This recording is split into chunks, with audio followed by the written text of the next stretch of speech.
ปราศจากสิ่งเศร้าหมองทั้งปวงเข้าวัดฟังธรรมแล้วไหว้พระสวดมนต์ตามสมควร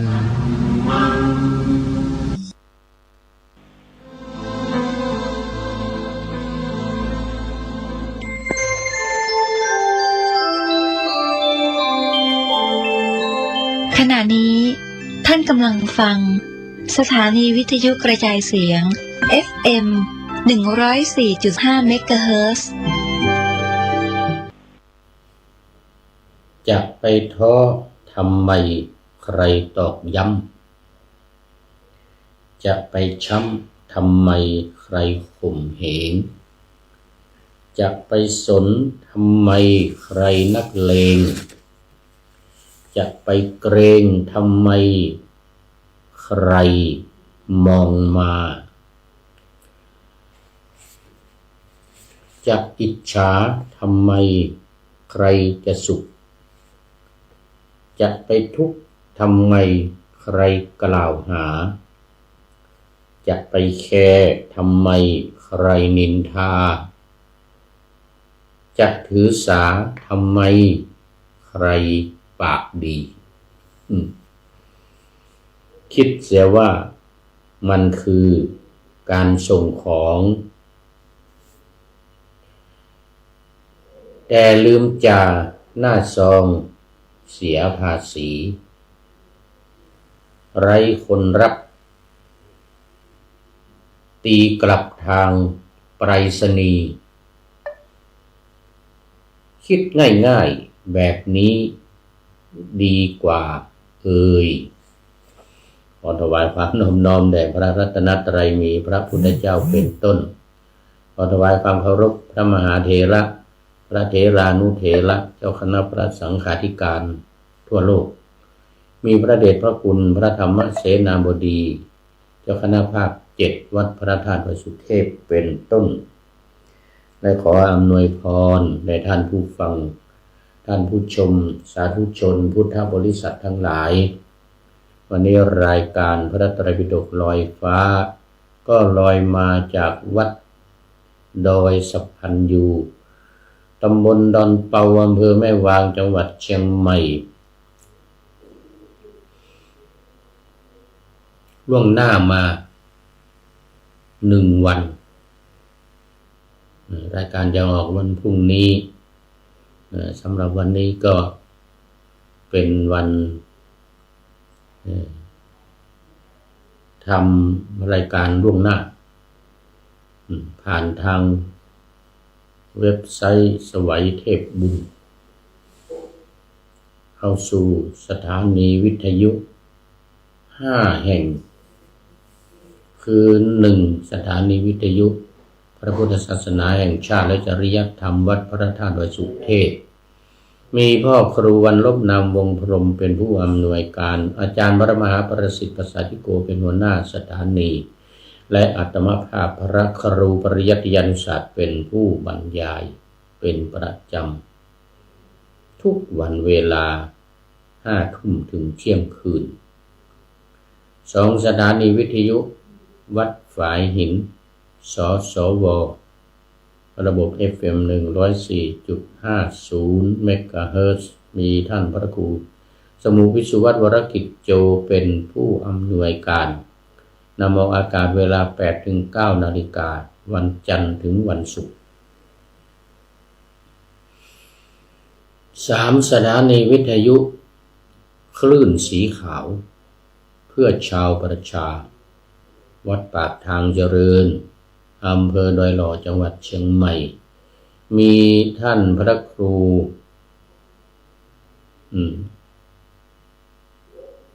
ลืมไปเลยวัฒนวิกรมเนี่ยนะ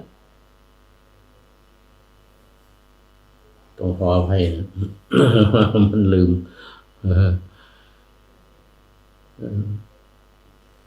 วัฒนวิกรมอะไรสักอย่างหนึ่งโอ้ตอนนี้ขอต้อนรับพระเดชพระคุณหลวงพ่อสุทธิสงึมรำแฮปปี้เบิร์ธเดย์กุดมอร์นิ่งมาแล้วโมทนาขอบคุณพระเดชพระคุณหลวงพ่อเป็นอย่างยิ่งพร้อมด้วยหัวใจ แดงใสๆจากจังหวัดบุรีรัมย์ซึ่งตอนนี้ต้องระมัดระวังเรื่องสงครามเรื่องกระสุนหน่อยหลวงพ่อเด้ออย่าให้กระสุนตกเลย เดี๋ยวจะเป็นตำบลกระสุนตกเลยนะต้องหลวงพ่อต้องระมัดระวังหน่อยพร้อมกับญาติโยมสาธุชนในจังหวัดบุรีรัมย์ซึ่งติดชายแดนเขมรทางอุบลราชธานีด้วยสุรินทร์ด้วยแล้วก็ศรีสะเกษอันนี้ทางภาคอีสานนะก็มาทางหนองจานทางหนองยาแก้วอะไรดีทางสระแก้วนี่ทางนี้ไปทางนี้ด้วยอะไรเนี่ยปอยเป็ดนี่แถวลงเกลือนี่เพราะตอนนี้มันคาสิโนแถวนี้มันคาสิโนมีเยอะพวกสแกมเมอร์อะไรคอเซ็นเตอร์อะไรมันอยู่แถวนี้หมดมันกำลังถูกถล่มขนาดหนักตอนนี้ลบสู้กันทางทะเลก็เหมือนกันนู่นจังหวัดระยองจันทบุรีจังหวัดตราดเกาะกงอะไรต่างๆนะโอ้ต้องระมัดระวังเตือนภัยสำหรับญาติโยมสาธุชนทั้งหลายแล้ววันนี้พระเดชพระคุณหลวงพ่อก็เข้ามาเป็นท่านแรกแล้วก็ขอบคุณท่านที่กดไลค์กดแชร์กันอยู่ในขณะนี้โอ้โมทนาเป็นอย่างยิ่งขอบคุณเป็นอย่างยิ่งเนี่ยกดไลค์เยอะๆกดแชร์เข้าไปเยอะๆจะได้กว้างขวางออกไปเป็นธรรมทานชนะการให้ทั้งปวงเนี่ยพุทธเจ้าทรงยกย่องการให้ทานเป็นให้ธรรมทานเนี่ยนะในการจัดรายการทางเฟซทางไลน์วิทยุนี่เป็นธรรมทาน ชนะการให้ทั้งปวงวันนี้ก็ยังอยู่ที่วัดดอยสัพพันยูอำเภอแม่วางซึ่งมีท่านพระครู สุตกิจจาวิรมเป็นเจ้าวาดรักษาการแทนเจ้าคณะอำเภอแม่วางด้วยในวันนี้ก็ขอบคุณแล้วก็โมทนากับคณะสงฆ์คณะศรัทธาญาติโยม ตำบลช้างเผือกป่าตันอำเภอเมืองเชียงใหม่เนี่ยมีท่านพระครูสุจิตวรยานเจ้าอาวาสวัดป่าตันพระครูอาทรสังวรคุณเจ้าอาวาสวัดบ้านท่อท่านพระครูท่านพระปุณณเมธปุณณจันโทวัดเมืองลังแล้วก็พระวิวัฒน์ฐานธรรมโมอดีตเจ้าคณะตำบลช้างเผือกวัดขวงสิงห์มาเป็นตัวแทนของคณะสงฆ์คณะศรัทธาวัดตำบลช้างเผือกป่าตันวันนี้เป็นเจ้าภาพถวายภัตตาหารเช้าเพลและน้ำปานะในตอนเย็นด้วยก็กราบขอบพระคุณและโมทนาเป็นอย่างยิ่งแล้วตอนนี้ก็เข้ามาสู่เนื้อหาสาระของธรรมะกันเลยวันนี้ยังอยู่ในพระไตรปิฎกเล่มที่25ขุททกนิกายเป็นเล่มแรกของขุททกนิกาย9เล่มนะเล่มที่25เล่มที่1 ที่16ที่2 7ที่3ไปจนถึงเล่มที่9เล่มที่33เป็น9เล่มเล่มที่33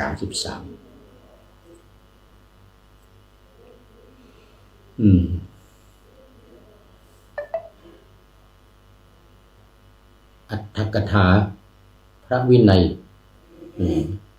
อัตถกถาพระวินัยตอนนี้ขอต้อนรับคุณยมสายสมรเบญจกุล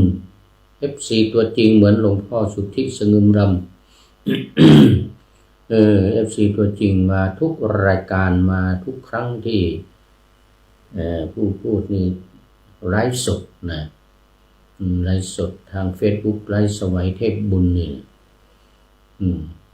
เมื่อกี้พูดถึงเจ้าคณะรองเจ้าคณะอำเภอดอยหล่อท่านพระครูอภิวัตร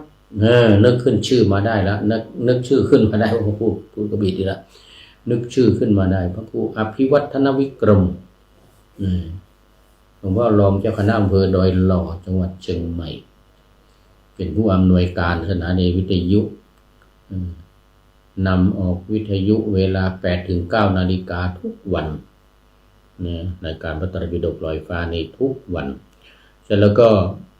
4สถานีวิทยุชุมชนคณะสงฆ์อำเภอฝางจังหวัดเชียงใหม่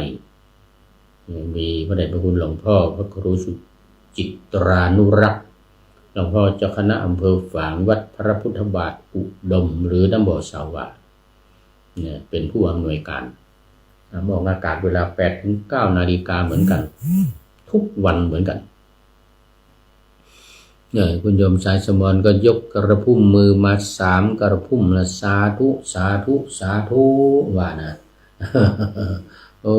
โมทนาเป็นอย่างยิ่ง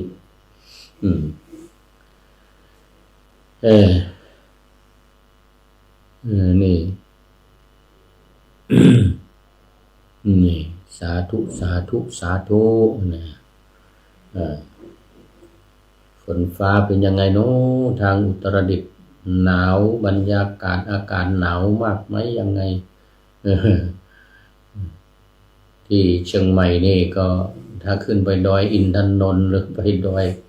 อ่างขางไปดอยถ้ำหลวงเชียงดาวหรือไปแถวบนภูเขานี่ก็โอ้หนาวน่าดูเลยวันนี้ก็มีโยมมาจากดอยถ้ำดอยหลวงถ้ำเชียงดาวเพราะว่าเมื่อวานนี้ขึ้นไปเดินขึ้นไปตอนกลางคืนก็เป็นนอนอยู่ข้างบนโน่น1 คืนลงมาตอนเช้าวันนี้ตอนเพลมาถึงวัดดอยสะพันดูบอกว่าเมื่อคืนที่แล้วเนี่ย3 องศาเหมือนนะโอ้โหหนาวน่าดู3 องศามาวันนี้ก็มาสู่อัตถกถาพระวินัยในพุทธกนิกายพระไตรปิฎกเล่มที่25หน้าที่วันนี้หน้าที่428สมันตปาสาธิกาเล่มที่3ตติยสมันตปาสาธิกาเล่มที่3หน้า228เรื่องสังฆเพศวินิจฉัยในสังฆเพศขันธกะสังฆเพศทัขันธกะว่าโดยเรื่องของการทำสงฆ์ให้แตกกันคุณโยมสายสมรบอกว่ากราบพออยู่ได้เจ้าข้าว่างั้นนะทนได้ไม่เป็นไรบุญรักษานะเจ้าข้าสาธุนะโอ้พออยู่ได้ไม่หนาวไม่ร้อนไม่หนาวมากไม่หนาวมากจากนี้ไปอุตรดิตถ์นี่ก็ไม่ไกลจากเชียงใหม่เท่าไหร่นะเชียงใหม่ลำพูนลำปางแล้วก็ผ่านจังหวัดแพร่หน่อยจังหวัดแพร่ แล้วก็อุตรดิตถ์แล้วเด่นชัยผ่านเด่นชัยไปก็อุตรดิตถ์นี่ก็พอกันดังเชียงใหม่อุตรดิตถ์นี่ก็พอกันอันนี้ก็มาถึงเรื่องวันนี้ก็คือสังฆเพศวันนี้ก็พูดมาถึงตอนที่ท่านพระอนุรุทธสักยะเป็นผู้ใคร่เพื่อจะกล่าวโดยเร็วด้วยความรักในพระสหายว่าเรากับท่านจักบวชเป็นผู้มีอัตถัยอันความโลภสิริราชสมบัตินะความโลภสิริราชสมบัติที่เหนียวรั้งไว้อีกกล่าวได้แต่เพียงว่าเรากับท่าน เรากับท่านเท่านั้นแล้วไม่สามารถจะกล่าวคำที่เหลือคืออะไรคือว่าจักบวชเรากับท่านนี่จักบวชแต่นี่พอความตระหนี่ความโลภในทรัพย์สมบัติสิริราชสมบัติว่าเป็นเจ้าเนี่ยเป็นเชื้อเจ้าจะต้องเป็นกษัตริย์นะต่อไปไม่ได้นะพูดแค่ว่าเรากับท่านจักบวชไม่ได้พูด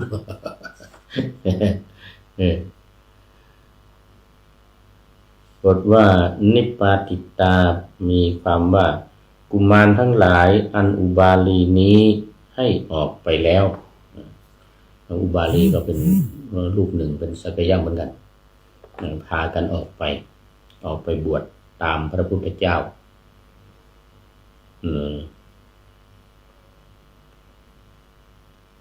พวกหม่อมฉันเป็นคนอันมานะอาศัยอยู่ว่างั้นนะ มีมานะมีคำอธิบายว่าพวกหม่อมฉันเนี่ยเป็นคนเจ้ามานะทิฏฐิพระมานะกษัตริย์กษัตริย์ที่มีมานะมาคือความถือตัวนะคือความถือตัวจะออกไปบวชจะไปตามอุบาลีเป็นผู้ชักชวนนี่ก็ไปพูดกับเพื่อนอนุรุทธะเนี่ยนั่นพระอนุรุทธะนี่นะไปพูดกับพระสหาย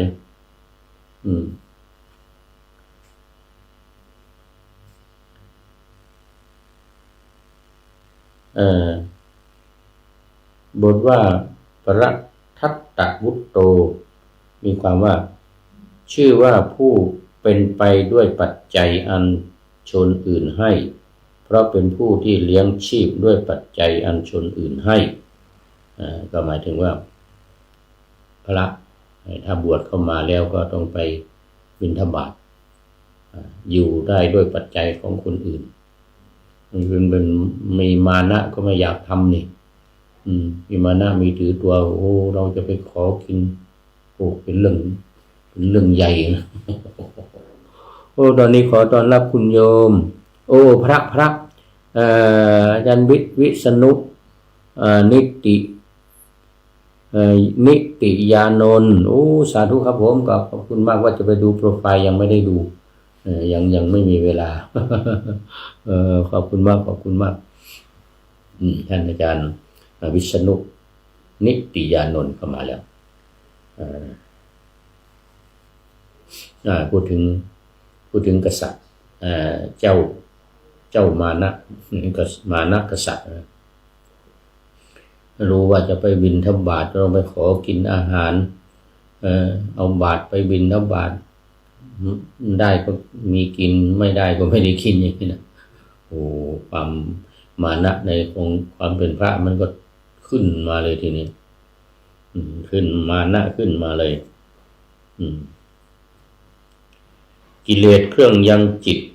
ให้กำเริบทั้งหลายชื่อว่าไม่มีในจิตของผู้ใดเพราะเหตุว่า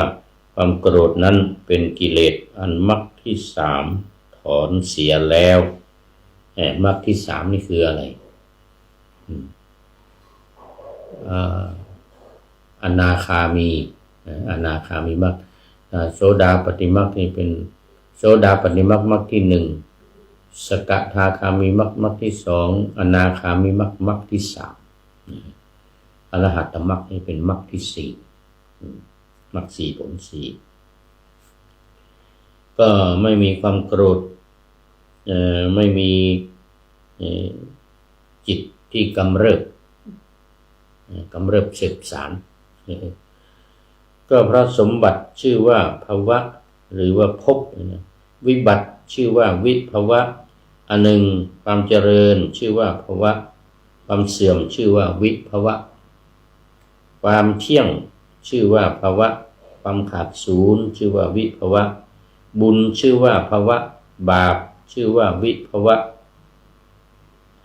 คำว่าวิภวะและอภวะนี้เป็นอันเดียวกันโดยใจความแท้เหตุนั้นในบาทแห่งคาถาว่าอิติภวาภวตัญจวีติวัตโตภวตัญจวีติวัตโตนี้พึงเห็นเนื้อความอย่างนี้ว่าความมีและความไม่มีประการอย่างนั้นคือมีประการหลายนั่นใดอันพระผู้มีพระภาคตรัสด้วยอำนาจสมบัติและวิบัติความเจริญความเสื่อมความเที่ยงและความขาดศูนย์บุญและบาปผู้นั้นก้าวล่วงความมีและความไม่มีประการอย่างนี้โดยในนั้นตามสมควรแก่เหตุด้วยมรรคแม้ทั้งสี่โสดาปัตติมรรคสกทาคามีมรรคอนาคามีมรรคและอรหัตตมรรคบทว่านานุภวันติความว่าย่อมไม่สามารถอธิบายว่าการเห็นบุคคลนั้นแม้เทวดาทั้งหลายก็ได้ด้วยยากคือการเห็นใจเห็นความคิดเช่นความโลภความโกรธเหล่านี้เป็นต้น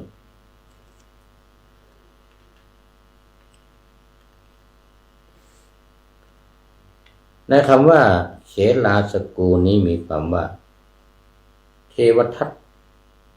อันพระผู้มีพระภาคตรัสว่าผู้กินน้ำลายเพราะคำอธิบายว่าปัจจัยที่เกิดขึ้นด้วยอิจฉาชีพมิจฉาชีพก็อะไรมิจฉาชีพอันพระอริยะทั้งหลายพึงคายเสียเป็นเช่นกับน้ำลายเทวทัตนี้ย่อมกลืนกินซึ่งปัจจัยเห็นป่านนั้นก็คือไป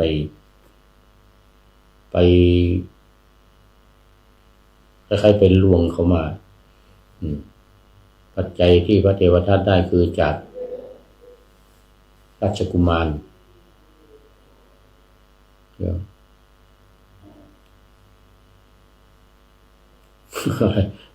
ราชกุมารของพระเจ้า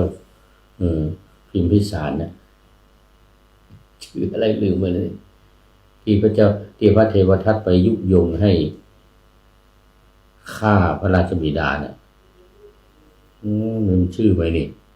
แล้วก็ขึ้นเป็นพระเจ้าแผ่นดินแทนนะที่เมืองราชคฤห์ราชกุมารเนี่ย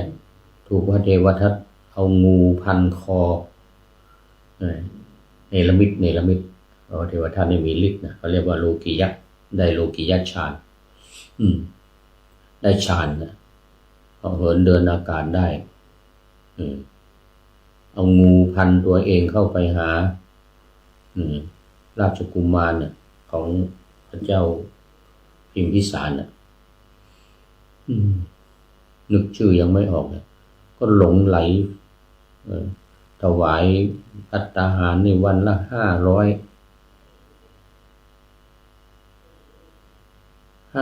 เกวียนนะเยอะนะถวายกับพระเทวทัต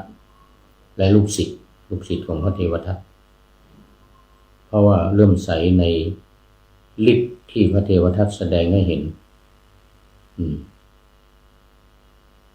พระเจ้าอะไรต่อมาเป็นผู้ครองแค แคว้นมคธเนี่ยพระราชกุมารลูกราชโอรสของพระเจ้าพิมพิสารนะโอ้อาจารย์สามารถสิบอุณอาจารย์สามารถสิริบูรณ์โอ้สาธุไม่เข้ามานานแล้วเนี่ยวันก่อนก็เข้ามา วันก่อนเข้ามาจำได้ไหมเรื่องที่กรุงราชคฤห์ราชกุมารชื่ออะไรที่พระเจ้าพรหมทัตไปยุยงให้ฆ่าพระราชบิดาเนี่ยอันนั้นพระองค์จึงตรัสว่าพระเทวทัตเนี่ยกลืนกินน้ำลายเหมือนกันนะกลืนกินน้ำลายพอไปหลอกลวงเขามากินคือกินอาหารนะกินข้าวปลาอาหารเนี่ยเช่นกับน้ำลายไปเอางูเนี่ยพันตัวเองเนี่ยไปหาราชกุมารเนี่ยแล้วก็ไปยุยงให้ฆ่าพระราชบิดาคือพระเจ้าพิมพิสารสำหรับตัวเองก็จะฆ่าพระพุทธเจ้าตัวเองจะเป็นพระพุทธเจ้า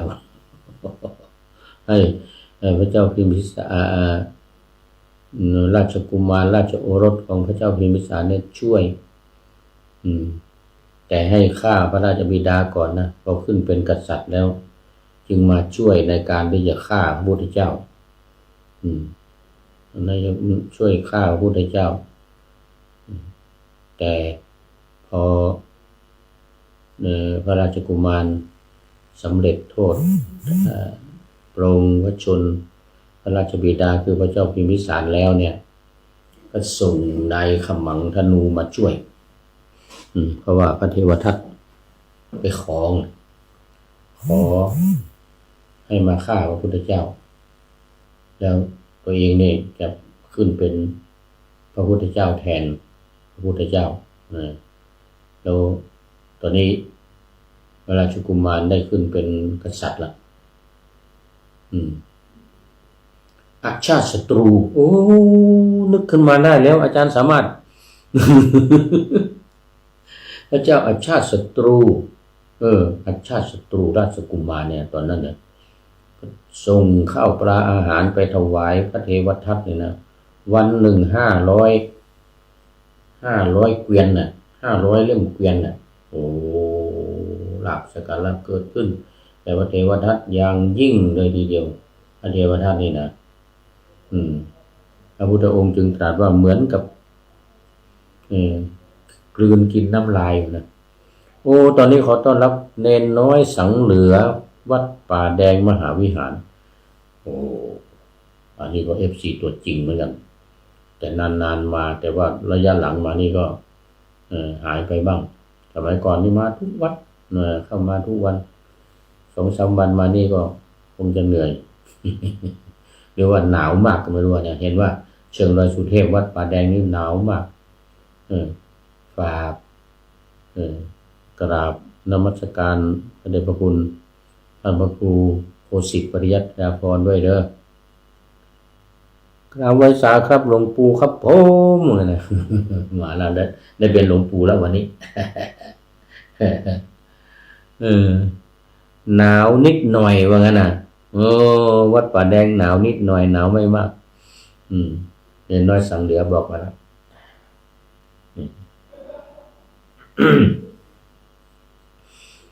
นะพระเทวทัตนี่ก็เหินเดินอากาศได้เข้าฌานได้เขาเรียกเป็นโลกิยะฌานยังไม่ใช่ของโลกุตระนะแต่ก็ทำได้จนพระเจ้าชาติศัตรูเนี่ยหลงไหลศรัทธาเริ่มใสโอ้โหนี่เอางูพันตัวเองมาได้เนี่ยมีฤทธิ์มากเนี่ยก็เลยตกลงปรงพระชนพระราชบิดาคือพระเจ้าพิมพิสารจนเสด็จไปสู่สวรรคาลัยไปเกิดในสวรรค์ชั้นจาตุมมหาราชิกาพระเจ้าพิมพิสารนะ สวรรค์ชั้นแรกในจำนวน6 ชั้นนี่นะ แต่ตัวเองสิไปลงนรกตอนนี้ก็อยู่ในนรกเพราะว่าทำอนันตริยกรรมฆ่าพระบิดาฆ่าพระราชบิดาของตัวเองเป็นกรรมหนักเป็นอนันตริยกรรมถึงแม้ว่าได้บรรลุเป็นโสดาบันก็ตามแต่หลังจากที่พ้นโทษในนรกแล้วนี่ก็จะได้ขึ้นมาบนสวรรค์ชั้นดุสิตอยู่นะเสร็จแล้วก็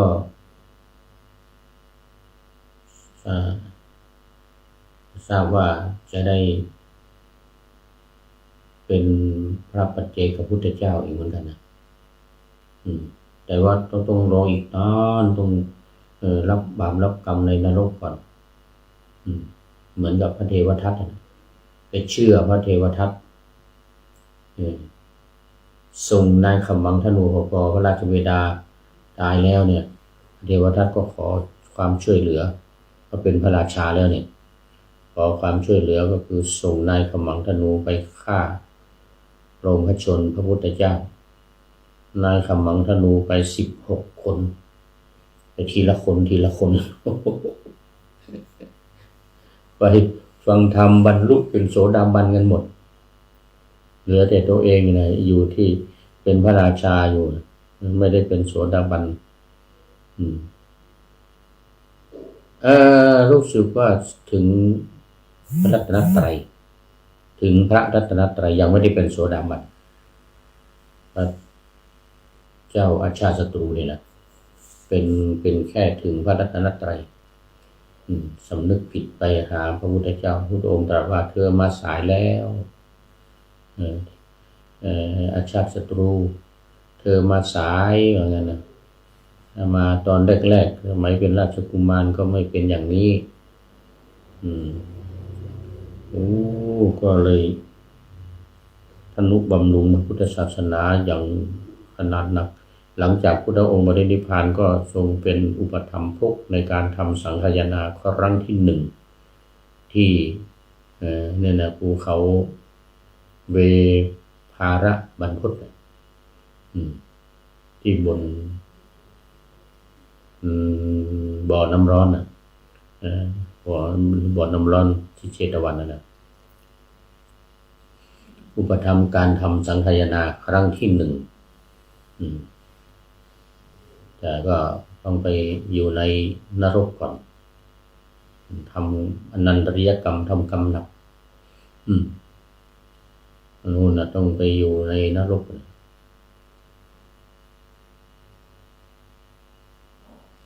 ทำพระโลหิตพระพุทธเจ้าให้ห่อด้วยแล้วก็แยกสงฆ์เอาไปทำสังฆกรรมต่างหากด้วยตอนนี้ขอต้อนรับ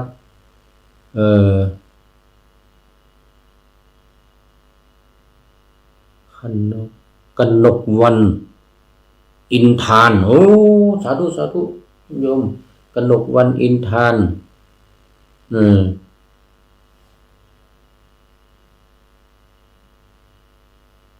เดี๋ยว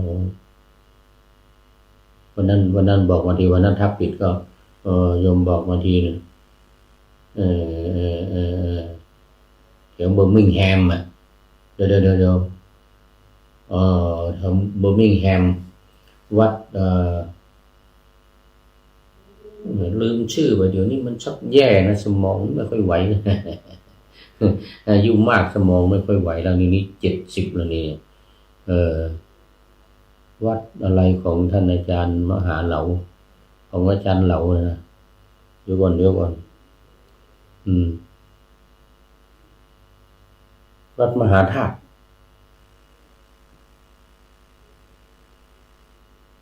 คิงส์บอมลีวัดมหาธาตุคิงส์บอมลีคุณโยมกนกวันอินทานจาก UK วัดมหาธาตุคิงส์บอมลีอยู่แถวๆนั้นเขาเรียกว่าเป็น เบอร์มิงแฮมสาธุสาธุนี่วันนี้UK โยมกนกวันมาก่อนเดี๋ยวอาจารย์กายยังไม่โผล่อยู่ตอนนี้ อาจารย์กายกำลังฉันเพลอยู่เนี่ยโมทนาทีนี้พูดถึงพุทธองค์ตรัสถึงพระเทวทัต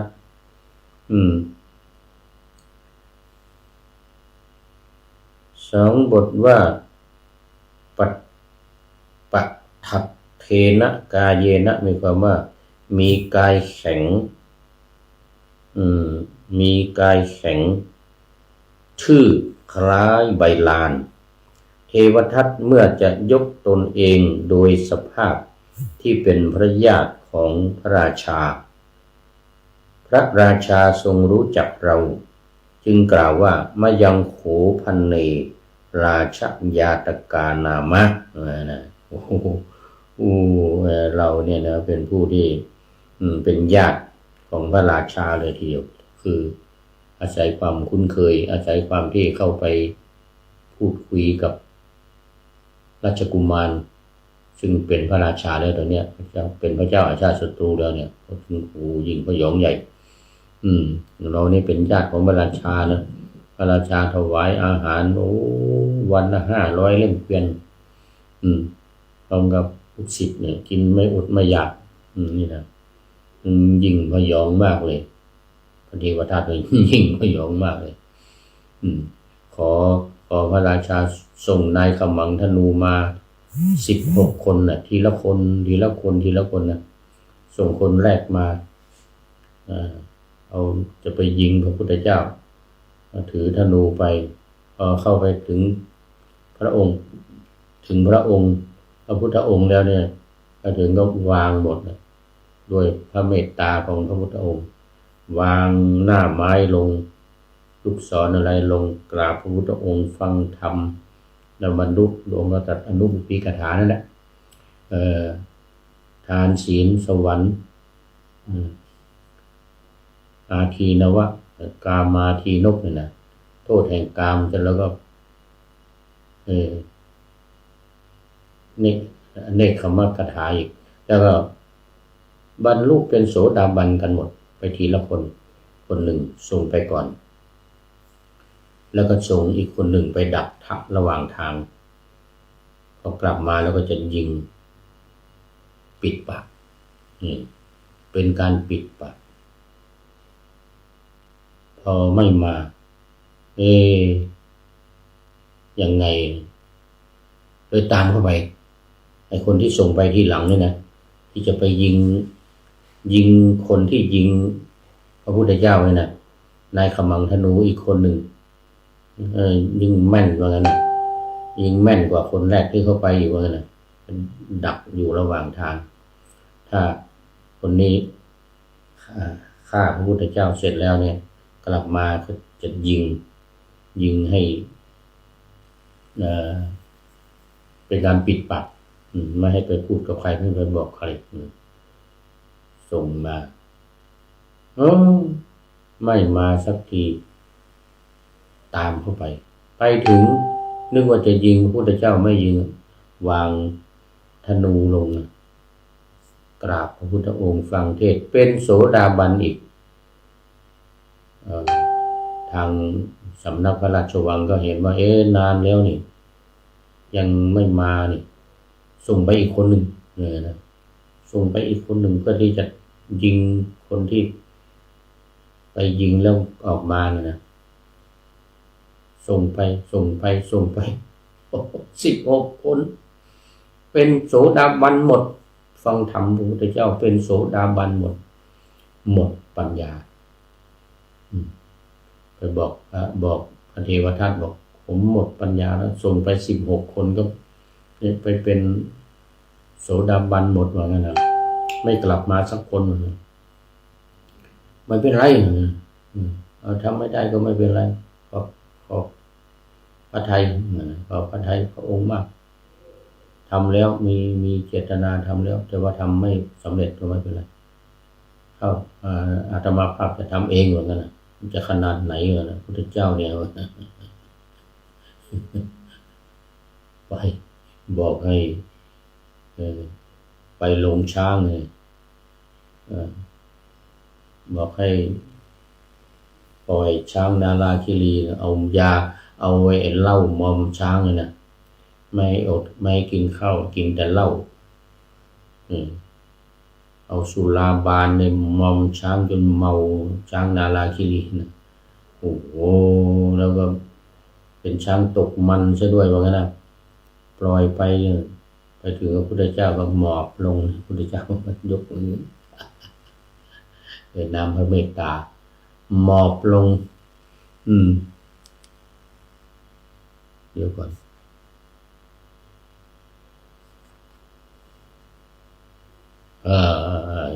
นึกว่าเวลาหมดหมอบลงหมดช้างนาราคีรีเนี่ยนะหมดปัญญางั้นเอาเองให้ขึ้นบนยอดเขาเวลาพุทธองค์เสด็จลงจากเขาคิชกูฏมานะตัวเองก็ขึ้นไปบนภูเขาวิปุลละอยู่ด้านหน้าทิศเหนือนะทิศตะวันออกคิชกูฏพุทธองค์เสด็จลงมาก็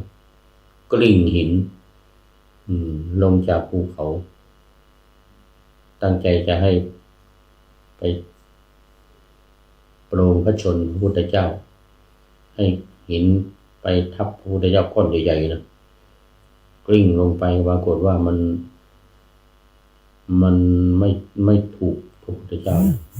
โดยอานุภาพด้วยบุญญาบารมีก็อะไรก็สักอย่างหนึ่งนะแล้วมีก้อนหินอีกก้อนหนึ่งขึ้นมาจากแผ่นดินอย่างเงี้ยกระทบกับก้อนหินที่พระเทวทัตกลิ้งลงมาเนี่ยนะแตกตุยกระจายบุ้มเศษหินก้อนหนึ่งก็กระเด็นไปถูกพระบาทพระพุทธองค์เลือดห่อขึ้นมาโอ้เจ็บเหมือนกันนะไม่ใช่ไม่เจ็บนะต้องหมออาชีวกรักษาเอายาพอกยาพอกยาอย่างแรงด้วยเหมือนกันนะเสร็จแล้วก็บอกพระอานนท์ไว้ว่าอันนี้ยาแรงนะโยมหมอจะออกไปธุระข้างนอกขอพระอานนท์ช่วยดูแลด้วยอานนท์ช่วยดูแลโอ้ขอใครมีโทรศัพท์มารับไม่ได้เดี๋ยวจะโทรกลับเดี๋ยวก่อนอันนี้ต้องปิดก่อนเดี๋ยวจะโทรกลับถ้ารับโทรศัพท์ตอนนี้ที่พูดอยู่นี่ไลฟ์สดเนี่ยก็จะตัดต้องขออภัยเดี๋ยวผมโทรกลับนะครับ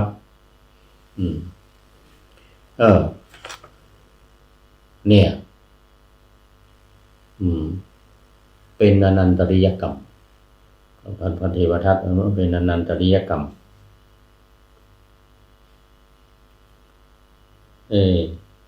บทว่าปหัตถกันนวาโลมีความว่าช้างนาราคีรีกระทำหูทั้งสองให้หยุดนิ่งคือเวลาจะไปกำลังจะไปเนี่ยนะหูของช้างเนี่ยนะเขาเรียกว่า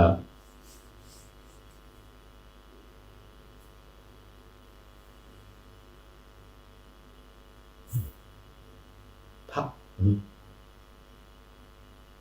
หูกระพือพับเข้าพับออกทำหูหยุดนิ่งเลยนะถ้าหูเนี่ยนะแทนที่จะพับเขาว่าเอาแต่ก็หยุดนิ่งเลยช้างนาราคิรีที่พระเทวทัตสั่งปล่อยไปเพื่อที่จะให้ไปแทงพระพุทธเจ้าเลยนะให้ทำร้ายพระพุทธเจ้าพุทธองค์นี่นะ มาคำถามว่าทุกขังหิกุญชลักษนาคมาสัทโธมีความว่ากุญชรผู้เจริญชื่อว่าการเข้าใกล้พระพุทธเจ้าผู้ประเสริฐผู้ไม่ยินดีด้วยจิตคิดฆ่าเป็นทุกข์ชาวนี้เป็นทุกข์เพราะอะไรเพราะว่าพระพุทธเจ้าผู้ไม่ยงยินดีในการฆ่าคนไม่ทำร้ายคนอื่นเนี่ยถ้าเราไปทำเนี่ยก็จะเป็นทุกข์หูที่พับอยู่เนี่ยก็นิ่งอยู่นะบทว่านาคะหะตัสสะมีความว่าสุขติของบุคคลผู้ฆ่าพระพุทธเจ้าผู้ประเสริฐย่อมไม่มีคือสุขติหมายถึงว่าทางไปที่ดีไปสวรรค์นี้นะไปสวรรค์ไปนิพพานไม่มีสุขติมีแต่ทุกขติมันมีแต่ทุกขติมันช้างก็เป็นทุกข์เหมือนกันช้างก็เป็นทุกข์อะไรจะไปฆ่าพระพุทธเจ้าเนี่ยแต่มันโดนพระพุทธเจ้าแผ่เมตตาก็เลยหยุด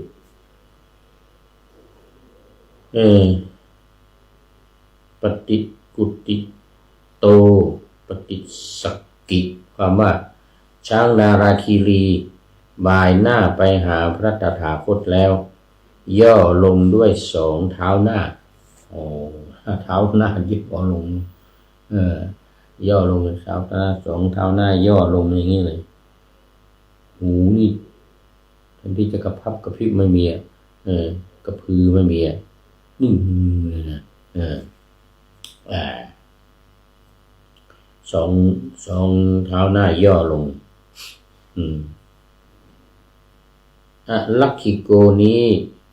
บทว่าอลักขิโกนี้มีความว่าเทวทัตนี้ย่อมไม่กำหนดอธิบายว่าย่อมไม่รู้เพราะฉะนั้นจึงชื่อว่าผู้ไม่กำหนดเทวทัตย่อมไม่รู้ว่าเราทำกรรมลามกอยู่ลามกคือกรรมชั่วนะเทวทัตนั้นอันใครไม่พึงกำหนดหมายได้อธิบายว่าอันใครไม่พึงเห็นเพราะฉะนั้นจึงชื่อว่าผู้อันใครกำหนดไม่ได้ว่าลามกเพียงไรไม่มีคนเห็นว่าเทวทัตเนี่ยจะเป็นผู้ที่ลามกมีเพียงใดจะชั่วเพียงใดนะไม่มีใครเห็นในบทว่าติกะโภชนังนี้มีความว่าโภชนะอันชน3 คนพึงบริโภคเราจะอนุญาตติกะโภชนะนั้นแต่ในคณะโภชนะภิกษุต้องทำตามธรรมคณะโภชนะคือหรือคณะโพธิเนี่ยหมายถึงว่าการนั่งฉันเป็นวง2 รูป 3 รูป 5 รูปนั่งฉันกันบิณฑบาตมาเอาอาหารมาแล้วก็เอามาวางแล้วก็นั่งฉันกันเป็นวงอย่างนี้ก็เรียกว่าคณะโภชนะ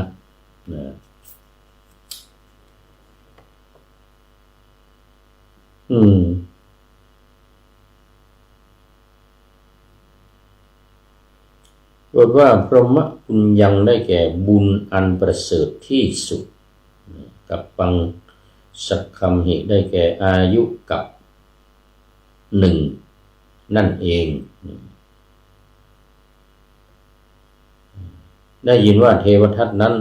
ครั้นให้จับสลากอย่างนั้นแล้วทำอุโบสถพันแนก1ในกรุงราชคฤห์นั้นนั่นแลแล้วจึงไปด้วยเหตุนั้นพระธรรมสังฆาหกาจารย์ทั้งหลายจึงกล่าวคำนี้ว่าอัทโคเทวทัตโตเป็นอาทิมีความว่าหลังของเราย่อมเมื่อยเพราะมีเวทนากล้าด้วยการนั่งนานเราจะเหยียดหลังนั้นความรู้จิตของผู้อื่นอย่างนี้ว่าใจของท่านเป็นอย่างนี้บ้างใจของท่านเป็นอย่างนี้บ้างดังนี้แล้วแสดงธรรมพอเหมาะเจาะแก่จิตของผู้อื่นชื่อว่าการพร่ำสอนมีการดักใจเป็นอัศจรรย์อันดักใจเป็นอัศจรรย์คือพระเทวทัตแยกสงฆ์แยกคณะไปทำสังฆกรรมเองต่างหากแยกจากพระพุทธเจ้า ก็เรียกว่าเป็นสังฆเพศทำสังฆเพศทำให้สงฆ์แตกกันพาสงฆ์นี่ไปอยู่อีกที่หนึ่งจนท่านพระสารีบุตรกับพระโมคคัลลานะเนี่ยไปแสดงธรรมโปรดลูกศิษย์ของพระเทวทัต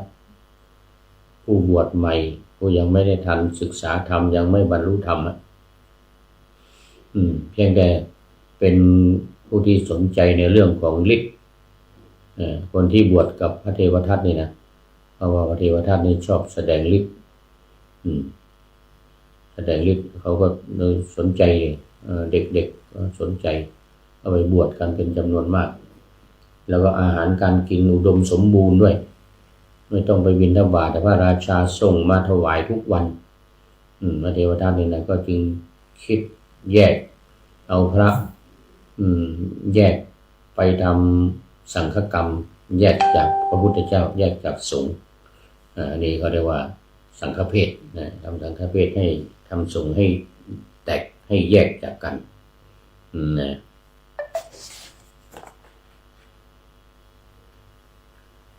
ในกรุงราชคฤห์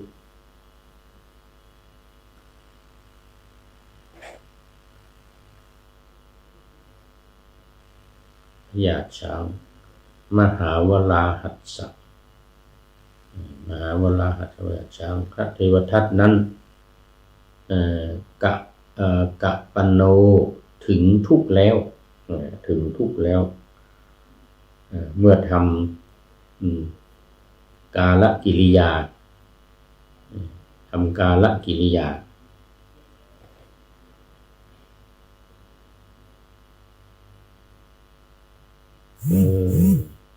วิภูพัตโตเขามาทำลายแผ่นดินพีสังคัสสานัสสะความว่าเคี้ยวกินเง่าบัว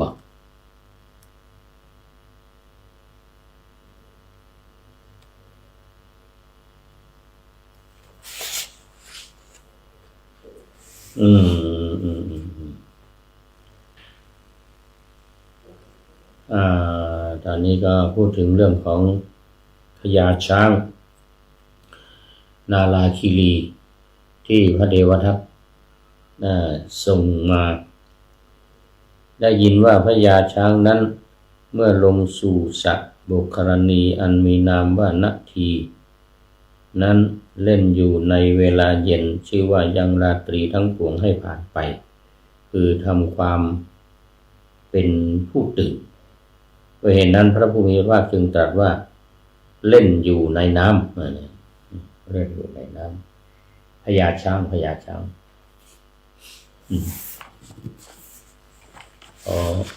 พุทธเจ้าโปรดไม่ฆ่าพระพุทธเจ้าแล้วช้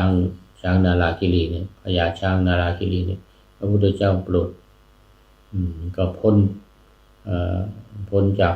ความทุกข์แล้วก็ไปเสวยความสุขไปอยู่ในน้ำเหมือนกันนะไปเล่นในน้ำกินเง่าบัวกินสะบัวไปวันนี้ดูมาหมดเวลาขอต้อนรับสุดท้ายคุณโยมมีล้านนาคุณโยมมีจากร้านมีล้านนาจากเชียงใหม่เป็นท่านสุดท้ายเข้าสู่เส้นชัยของรายการในวันนี้โมทนาเป็นอย่างนี้แล้วก็หลายๆท่านที่ผ่านมาคุณโยมกนกวันในน้อยสังเหลือเป็นต้นนะที่เข้ามาแล้วผ่านไปแล้วขอโมทนาเป็นอย่างยิ่งนี่ก็มาดูข้อคิดท้ายรายการวันนี้ข้อคิดท้ายรายการวันนี้มาจากไดอารี่สีน้ำเงินไดอารี่สีน้ำเงินนี่นำเอาบทประพันธ์รวบรวมลงมาในเฟซนี่จำนวนมากจะไปท้อทำไมใครตอกย้ำจะไปช้ำทำไมใครข่มเหงจะไปสนทำไมใครนักเลง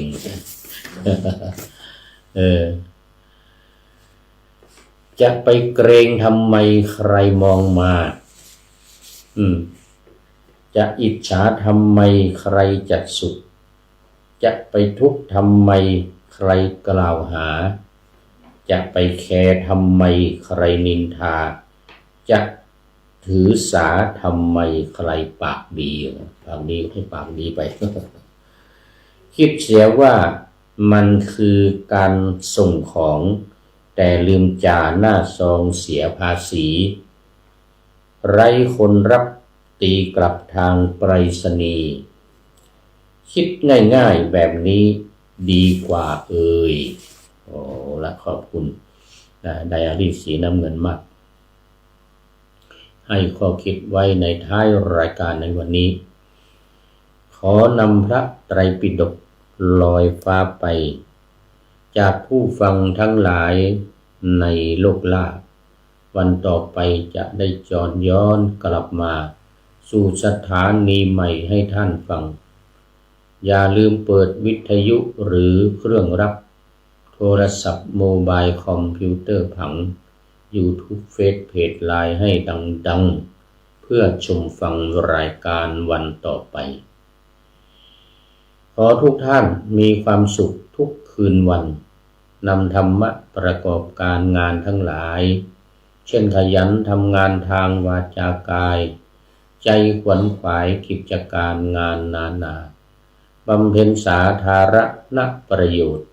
เว้นสิ่งที่มีโทษโหดเยี่ยงสาประกอบแต่กรรมดีมีราคาแสวงหาเงินทองครองใจคนเสียสละพลทรัพย์นับมากน้อยไม่ให้ล้านก็ให้ร้อยไม่ด้อยผลเอื้อคนรวยช่วยคนยากฝากคนจนให้ทุกคนเท่ากันมาตรฐานเดียวขอเจริญพร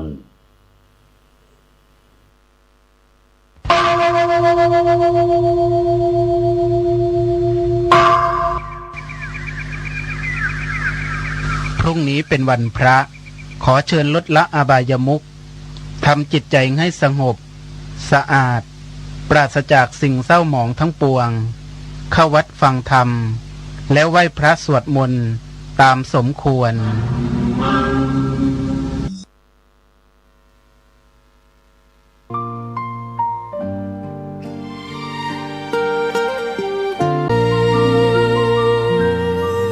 แสงทองร่ำไรในยามอุษายังเห็นพระเมตตาอยู่ทุกแห่งหนน้ำพระทัยฉโลมใจคนทั่วพื้นแผ่นดินยังอบอุ่นรอยยิ้มพระพักตร์ยังส่องแสงในดวงใจไทยไม่ลืมเสียงสายลมแผ่วเบาเหมือนเอ่ยคำปลอบว่าพระองค์ยังอยู่ใกล้ขอกราบแทบบาทด้วยรักนิรันดร์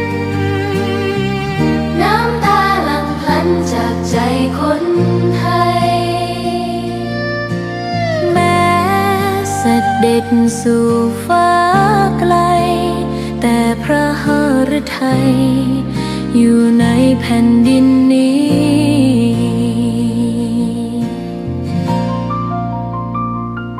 สวนดอกไม้ยังบานดังวันเก่าราวกับเจ้าดอกไม้รู้ว่าพระองค์จากไปแต่กลิ่นหอมยังพัดผ่านใจให้ระลึกถึงพระเมตตาแผ่นดินนี้ยังส่องสว่างด้วยพระคุณอันยิ่งใหญ่ขอเดินตามรอยเท้าแห่งพระแม่ไปด้วยศรัทธาไม่ สื่อมคลายขอกราบแทบบาทด้วยรักนิรันดร์น้ำตาหลั่งพลันจากใจคนไทยแม้เสด็จสู่ฟ้าไกลแต่พระหฤทัยอยู่ในแผ่นดินนี้ดวงใจไทยทุกดวงขอพักดีขอถวายรักนี้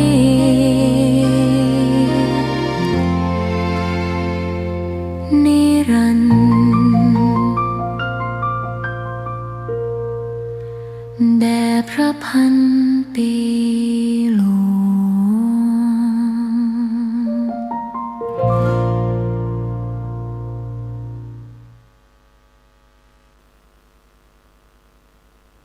ท่านสาธุชน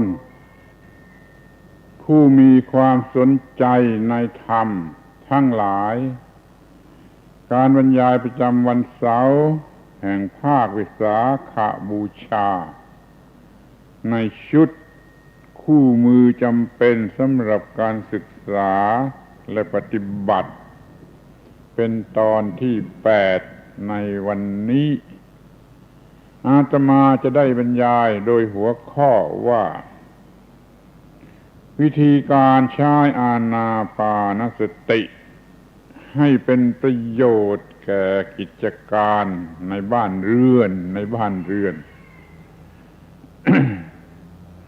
ฟังดูก็แปลกดีในบ้านเรือนในที่นี้หมายความว่าไม่ได้เกี่ยวกับธรรมะโดยตรงแต่จะเอามาใช้ในบ้านเรือน ในการประกอบอาชีพในการดำรงชีวิตในการเยียวยาแก้ไขปัญหาอย่างบ้านเรือนโรคภัยไข้เจ็บเป็นต้นข้อนี้มันมีปัญหาอยู่บางอย่างคือคนโดยมากไม่ยอมเชื่อว่าธรรมะอันสูงสุดในพระพุทธศาสนานั้นจะเอามาใช้ได้ในบ้านเรือนหรืออย่างธรรมดาสามัญมีคนเคยกล่าวกันแนะกันแหนด่านั่นแหละพูดกันตรงๆว่าอาตมานี่เอาธรรมะของพระพุทธเจ้ามาใช้ในเรื่องบ้านเรือนซึ่งไม่ถูกหรือผิดหรือจะเป็นมิจฉาทิฏฐิไปเลยเช่นว่าอริยมรรคมีองค์8ไม่อาจจะเอามาใช้ในเรื่องบ้านเรือนมีแต่สำหรับจะไปนิพพานเท่านั้นอาตมาก็บอกว่าโอ้ยิ่งกว่านั้นอีกโพชฌงค์7ที่ทำให้ตรัสรู้นั่นแหละเอามาใช้ในบ้านเรือนทำไร่ทำนาก็ได้นี่ก็ได้พูดกันมาเดี๋ยวนี้ค่อยยังชั่วหรือลดผู้คัดค้านลงไปได้มากเดี๋ยวนี้ก็ยังจะพูดต่อไปว่ามันใช้ได้อย่าได้เข้าใจไปถึงว่าไอ้ธรรมะชั้นสูงที่ไปบรรลุมรรคผลนิพพานนั่นจะมาใช้ในประโยชน์ทั่วไปไม่ได้เอามาใช้ได้ดูเองเถิดความเพียรหรืออิทธิบาทหรือพละหรืออินทรีย์เหล่านี้ซึ่งเป็นโพธิปักขิยธรรมนั่นแหละเอามาใช้ได้ที่บ้านที่เรือนแม้จะทำไร่ทำนาถ้าประกอบไปด้วยธรรมเหล่านี้แล้วก็ทำได้ดีมีผลดี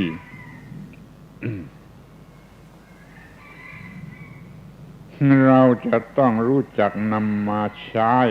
ให้ถูกเรื่องแล้วมันก็ใช้ได้อยากจะยกตัวอย่างว่าในของบางอย่างที่มันมีค่ามากถ้าจำเป็นจะต้องเอามาใช้อย่างของมีค่าน้อยหรือไม่มีค่ามันก็ได้เหมือนกันทำไมจะไม่ได้สมมติว่าเพชรพลอยแพงมากเราจะเอามาใช้เป็นกระสุนยิงหนังสติ๊ก ไม่ได้เลยถ้าเอามาใช้มันก็ได้ทำไมมันจะไม่ได้อาจจะว่าจะเอามาใช้หรือจะไม่เอามาใช้แต่นั่นแหละหรือว่าทองคำนี่ถ้าไม่มีเหล็กก็มาจะเอาใช้ทำลูกกระสุนบรรจุกระบอกปืนยิงคนได้หรือไม่ได้มันก็ได้เหมือนกันนี่จะต้องรู้ไว้ว่าถ้ารู้จักใช้แล้วมันก็ใช้ได้กว้างขวางนะเพียงแต่ว่ามันไม่จำเป็นที่จะต้องใช้หรือมันสงวนไว้ใช้อย่างอื่นดีกว่า แต่เดี๋ยวนี้ถ้าจำเป็นมันก็ต้องใช้ได้สำหรับอานาปานสตินี่เอามาใช้ได้ยังไม่ฝืนความรู้สึกหรือไม่ฝืนเหตุผลอะไรเลยเอาเรื่องอานาปานสติมาใช้กับกิจการบ้านเรือนทั่วไปกี่เรื่องก็ได้เดี๋ยวจะได้บรรยายกันไปตามลำดับ เอาเรื่องไปนิพพานมาใช้ในการทำนาก็ได้อย่าว่าแต่เรื่องอานาปานสติส่วนหนึ่งเลยโพชฌงค์7ธรรมวิสติธรรมวิจยะวิริยะปีติปัสสัทธิสมาธิอุเบกขา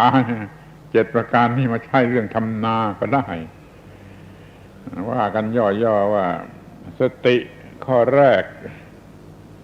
ระลึกถึงเรื่องที่จะต้องทำนาจะต้องหาน้ำหาท่าหาข้าวหาพืชหาอะไรต่างๆให้ระลึกก็เลือกเป็นธรรมวิจยะเลือกที่ดีที่สุดที่เหมาะสมที่สุดมันก็ใช้ความเพียรทำลงไป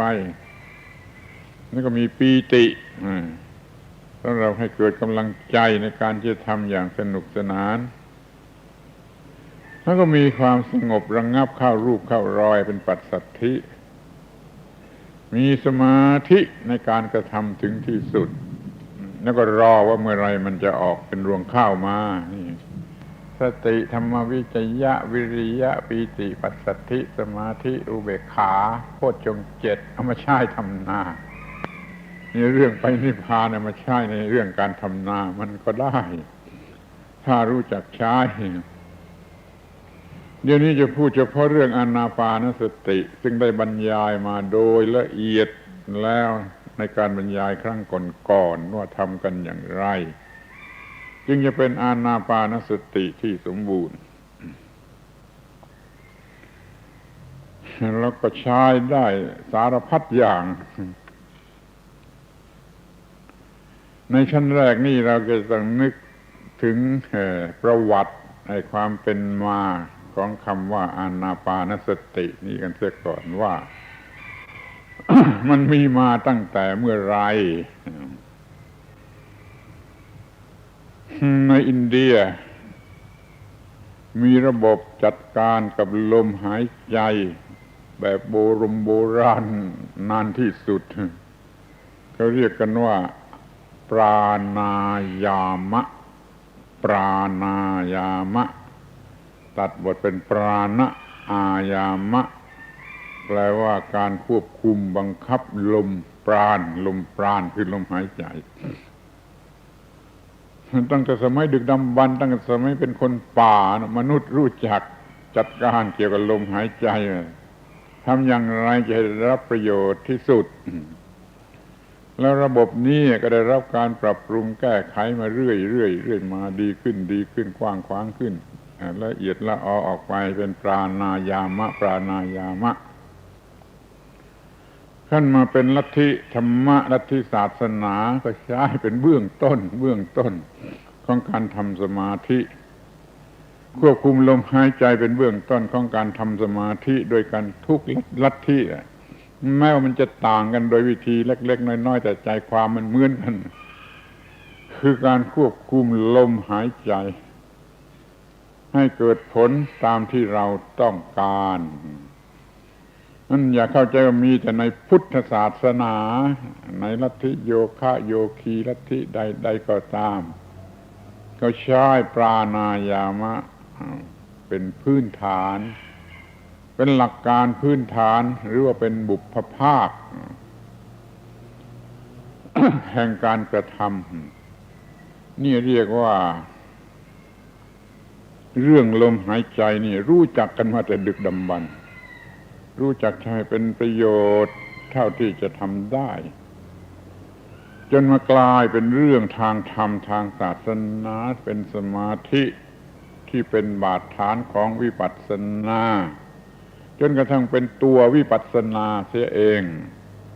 เป็นอานาปานสติสูงสุดเป็นวิปัสสนาเสียเองก็รู้ธรรมะอันสูงสุดได้นี่เรียกว่าการใช้ระบบลมหายใจให้เป็นประโยชน์นี่ได้ใช้กันมาแล้วตั้งแต่ต่ำที่สุดจนถึงสูงสุดโดยเฉพาะในพระพุทธศาสนาเป็นอานาปานสติ16ขั้นแล้วก็ได้ผลเป็นมรรคผลนิพพานดังที่ได้บรรยายมาแล้วโดยพิสดารทีนี้เราก็จะต้องมาดูกันบ้างในแง่ของธรรมชาติล้วนๆธรรมชาติล้วนๆลมหายใจมันเกี่ยวข้องกันกับระบบกลไกต่างๆในร่างกายการจัดการลงไปที่ลมหายใจมันจะมีผลเนื่องกันไปถึงอะไรก็ได้ที่เรียกว่ามันเนื่องกันแล้วก็มากมายเสียด้วย ลมหายใจนะมันจะขับไล่ความรู้สึกเลวร้ายใดๆออกไปได้เมื่อกลัวขึ้นมาคอยลองหายใจแบบอานาปานสติช้าๆละเอียดเดี๋ยวมันจะขับไล่ความกลัวให้หายไป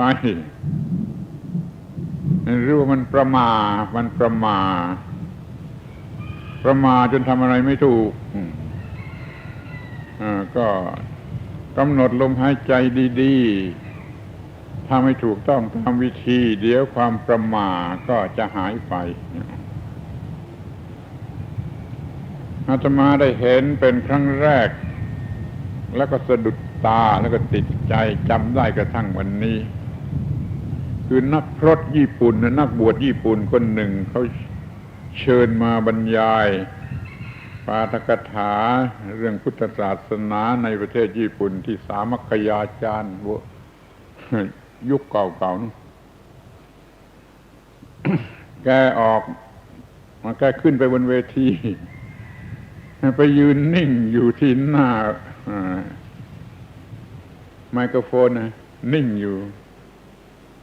นี่สงสัยนี่แกทำไมแกจึงนิ่งมันก็เป็นบ้าอย่างนี้ตั้ง 2-3 นาทีจะตั้ง5 นาทีแล้วจึงค่อยพูด เห็นได้ชัดว่าเป็นการสำรวมที่ดีที่สุดแล้วก็พูดได้ดีที่สุดนี่ความประมาทคงจะประมาทแล้วก็หายไปขับไล่ไปโดยการหายใจที่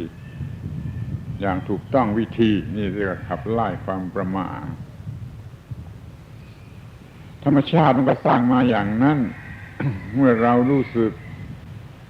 โศกเศร้าอัดอั้นตันใจมันก็มีการถอนหายใจใหญ่ไม่สังเกตเห็นบ้างการถอนหายใจใหญ่นะมันถอนได้เองนะมันเป็นได้เองนะเมื่อสิ่งต่างๆมันขัดข้องในภายในร่างกายมันก็จัดการของมันเองถอนหายใจใหญ่ให้ยาวให้คล่องความอึดอัดความขัดแค้นความจะร้องไห้มันหายไปนี่ลมหายใจมันช่วยแก้กันได้อย่างนี้ดังนั้นเกี่ยวกับสุขภาพอนามัยมนุษย์โบราณจึงได้รู้เรื่องนี้มากใช้ลมหายใจแก้ปัญหาในการเป็นอยู่อย่างสบายนะหรือจะให้เด็กมันจะร้องไห้หรือเด็กมันจะสะอึกนี่เอาให้มันหายใจยาวๆหายใจแบบอานาปานสติเดี๋ยวมันก็หายมันก็สบายรู้เรื่องธรรมชาติสร้างกันมากำหนดกันมาอย่างนั้นถ้าว่าเลือดมันออกมากหายใจให้ละเอียด บังคับลมหายใจให้ละเอียดค่าเลือดมันก็จะออกน้อยหรือบางทีมันอาจจะหยุดไปเลยนี่เรียกว่าเขารู้เรื่องลมหายใจกันมาตั้งแต่ดึกดำบรรพ์ตั้งแต่มนุษย์ยังจะเป็นคนป่าอยู่ก็ได้บังคับลมหายใจโดยวิธีต่างๆต่างๆสืบกันมาจนถึงยุคพระพุทธเจ้านี่เรียกว่าใช้กันทั่วไปหมดใช้เป็นการอิทธิฤทธิ์สมาธิเหาะเหินเดินอากาศ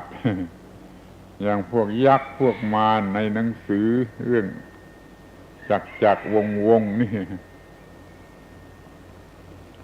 บริกรรมคาถาแล้วก็เป่าไป3 คาบลุกขึ้นรบได้อีกใครไม่เคยอ่านบ้างในหนังสืออย่างนี้ นี่มันเกี่ยวกับลมหายใจทั้งนั้นเป็นมนต์ขับไล่ความขี้ขลาดความไม่กล้าหาญความไม่สง่าผ่าเผยความไม่ต่างๆเนี่ยขับไล่ออกไปทีนี้เราจะมาใช้ในการทำงานในหน้าที่พอเหนื่อยขึ้นมาลองหายใจยาวดิถอนหายใจยาวมันก็หายไถนาเหนื่อยก็มาแล้วลองหยุดถอนหายใจยาวสักพักก็หายนี่ทำการทำงานหรือว่าจะทำอะไรให้ดีก็ถอนหายใจยาวนึกอะไรไม่ออกเรื่องที่เคยจำได้นึกไม่ออกเราก็ถอนหายใจยาวนั่งทำสมาธิถอนหายใจยาวเดี๋ยวก็นึกออกเลยมันเป็นการปรับระบบต่างๆภายในร่างกายให้มันเข้ารูปให้มันถูกต้องหน้าที่การงานจึงใช้กันทั้งในทางศาสนาและทางไสยศาสตร์อานาปานสติของพวกอื่นก็มีไม่ใช่มีเฉพาะของพวกพุทธจนกระทั่งมันกลายเป็นไสยศาสตร์เวทมนต์คาถาการไล่มนต์นี่ก็ต้องบังคับลมหายใจก็ต้องพ่นไปเป็นคาบให้ถูกต้องตามกฎเกณฑ์มันก็ได้ผลเป็นเรื่องทางจิตใจนี่เป็นเรื่องธรรมชาติเกี่ยวข้องกับธรรมชาติมาแต่ดึกดำบรรพ์จงรู้จักลมหายใจว่ามันเกี่ยวข้องกับระบบประสาทความรู้สึกความคิดความนึกกลไกต่างๆในร่างกายตับไตไส้พุง มันก็เกี่ยวข้องกับลมหายใจ พูดแล้วมันก็ว่ามันแกล้งพูด ถ้าคุณถ่ายไม่ออกจะเบ่งก็ต้องปรับปรุงลมหายใจให้เหมาะพอเหมาะแล้วก็เบ่งก็อุจจาระก็ออกมานี่มันก็ใช้ลมหายใจให้เป็นประโยชน์แก้ปัญหาได้ไปเสียทุกสิ่งทุกอย่างทำไม่ขอบคุณปราณายามะคือการบังคับลมหายใจกันเสียให้ถูกต้องยิ่งรู้จักมากเท่าไรก็ยิ่งใช้เป็นประโยชน์ได้มากเท่านั้น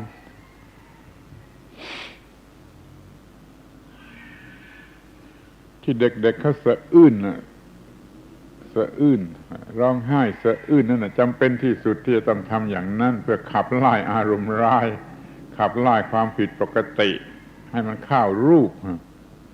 การร้องไห้สะอึกสะอื้นนั่นไม่ใช่เป็นเรื่องผลร้าย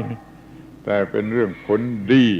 ที่จะขจัดความไม่ถูกต้องความไม่เป็นระเบียบอะไรให้มันเข้ารูปเข้ารอยนี่เรื่องของลมหายใจมันเป็นไปได้มากอย่างนี้ทีนี้จะมาดูกันให้ละเอียดให้ชัดเป็นเรื่องเป็นราวไปทีเดียวว่ามันจะทำอะไรได้บ้างพูดตัดลัดสั้นเลยถ้าอยากจะสงบเดี๋ยวนี้อยากจะสงบกายสงบใจสงบอะไรเดี๋ยวนี้นะก็มานั่งสำรวมลมหายใจให้ละเอียดลงมันก็จะสงบเดี๋ยวนี้ถ้าต้องการความสงบเดี๋ยวนี้สงบกายสงบใจแล้วก็ตามลมหายใจทำให้สงบเดี๋ยวกายก็สงบ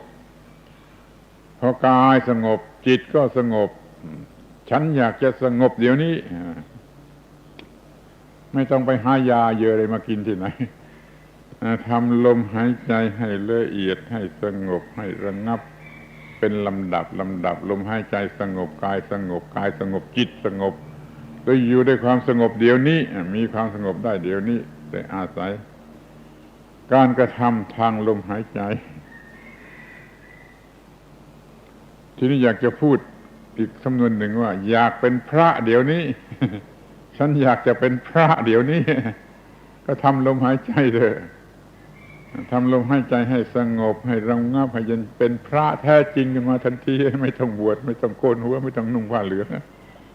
อยากจะเป็นพระเดี๋ยวนี้แล้วอึดใจนี่น่าจะเป็นพระนะกำหนดลมหายใจให้สงบให้ระงับให้เย็นลงนั่นน่ะคือเป็นพระในความหมายที่ถูกต้องเป็นพระได้โดยการบังคับลมหายใจให้สงบให้ระงับให้ละเอียดเมื่ออยากจะทำงานเตรียมตัวสำหรับจะทำงานทางกายงานทางจิตงานอะไรก็ตามไม่ว่าจะไปไถนาจะลงมือไถนาจะทำนาจะไถนาเดี๋ยวนี้แล้วสงบระงับลมหายใจเต็มที่ร่างกายปกติระบบประสาทปกติก็ไถนาสนุกไปเลยแม้แต่จะเขียนจดหมายสักฉบับขอได้ว่าทำความสงบด้วยลมหายใจทางลมหายใจสัก 4-5 ครั้งสักขณะหนึ่งเถอะใจคอจะปกติจะเขียนจดหมายฉบับนั้นได้ดีที่สุดนี่ว่าจะแต่งเรื่องหนังสือหนังหาที่ยืดยาวอย่างนี้ก็เคยใช้มาแล้วไม่หลอกละเคยใช้มาแล้วว่าต้องทำจิตใจให้สงบระงับนิ่งเงียบเป็นที่พอใจแล้วจึงลงมือเขียนหนังสือเขียนกี่สิบหน้ากี่ร้อยหน้าก็พยายามหาความสงบมาขั้นไว้เรื่อยพอรู้สึกว่าจะรวนเรก็ทำความสงบพอสงบแล้วเขียนอีกพอมันจะรวนเรก็ทำความสงบอีกเขียนอีกเนี่ยแม้จะทำงานก็ทำอย่างนี้กำลังทำงานอยู่ก็ทำอย่างนี้กำลังทำงานอยู่ก็ทำอย่างนี้ทีนี้จะพักผ่อนขอบอกว่าถ้าจะพักผ่อนให้เป็นการพักผ่อนที่แท้จริงยิ่งกว่านอนหลับจงพักผ่อนในการทำลมหายใจให้สงบระงับให้เป็นสมาธิโดยลมหายใจนี้มันจะเป็นการพักผ่อนยิ่งกว่านอนหลับที่เรานอนหลับแล้วชุ่มชื่นตื่นขึ้นมาสดชื่นนี่ลองทำการพักผ่อนด้วยการทำลมหายใจสงบระงับดูจะมีผลดีกว่านอนหลับทำลมหายใจสักชั่วโมงจะดีกว่านอนหลับสัก5 ชั่วโมงเมื่อจะพักผ่อนให้แท้จริงไปนอนที่เก้าอี้เอ็นข้างหน้าต่างกำหนดลมหายใจสงบระงับแล้วมันพักผ่อนไปด้วยลมหายใจสงบระงับนั่นจะเป็นการพักผ่อนดีกว่านอนหลับจริงๆมันไม่ฝันร้ายด้วยมันไม่ฝันลามกด้วยกำหนดลมหายใจสงบระงับพักผ่อนนี่ที่เรียกว่าพักผ่อนโดยการไปดูหนังดูละครนั่นมันการพักผ่อนของคนบ้ายิ่งไม่พักผ่อนนะมันยิ่งกว่าพักผ่อนมันจะไปพักผ่อนที่โรงหนังโรงละครพักผ่อนที่เก้าอี้นอนเล่นน่ะแล้วก็กำหนดลมหายใจให้ละเอียดจนมันจะหลับไปเลยก็ไม่เป็นไรแต่ก็ไม่ต้องหลับให้ลมระงับระบบประสาทระงับความร้อนในร่างกายระงับกล้ามเนื้อ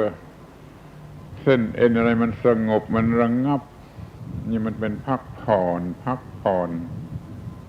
จะเรียกว่าหย่อนใจก็ได้แต่ว่าหย่อนใจในทางธรรมนี่เป็นการพักผ่อนที่ดีไม่มีการพักผ่อนไหน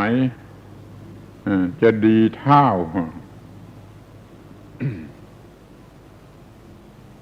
อย่าพักผ่อนในการไปดูหนังดูละครหรือร้องเพลงหรือเต้นรำหรือป่วยการ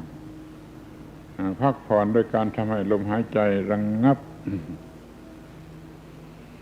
ที่นี่จะหาความสุขทันใจนึก หาความสุขให้ได้ทันใจนึกทันทีเดี๋ยวนี้ทีนี่ทำอย่างไร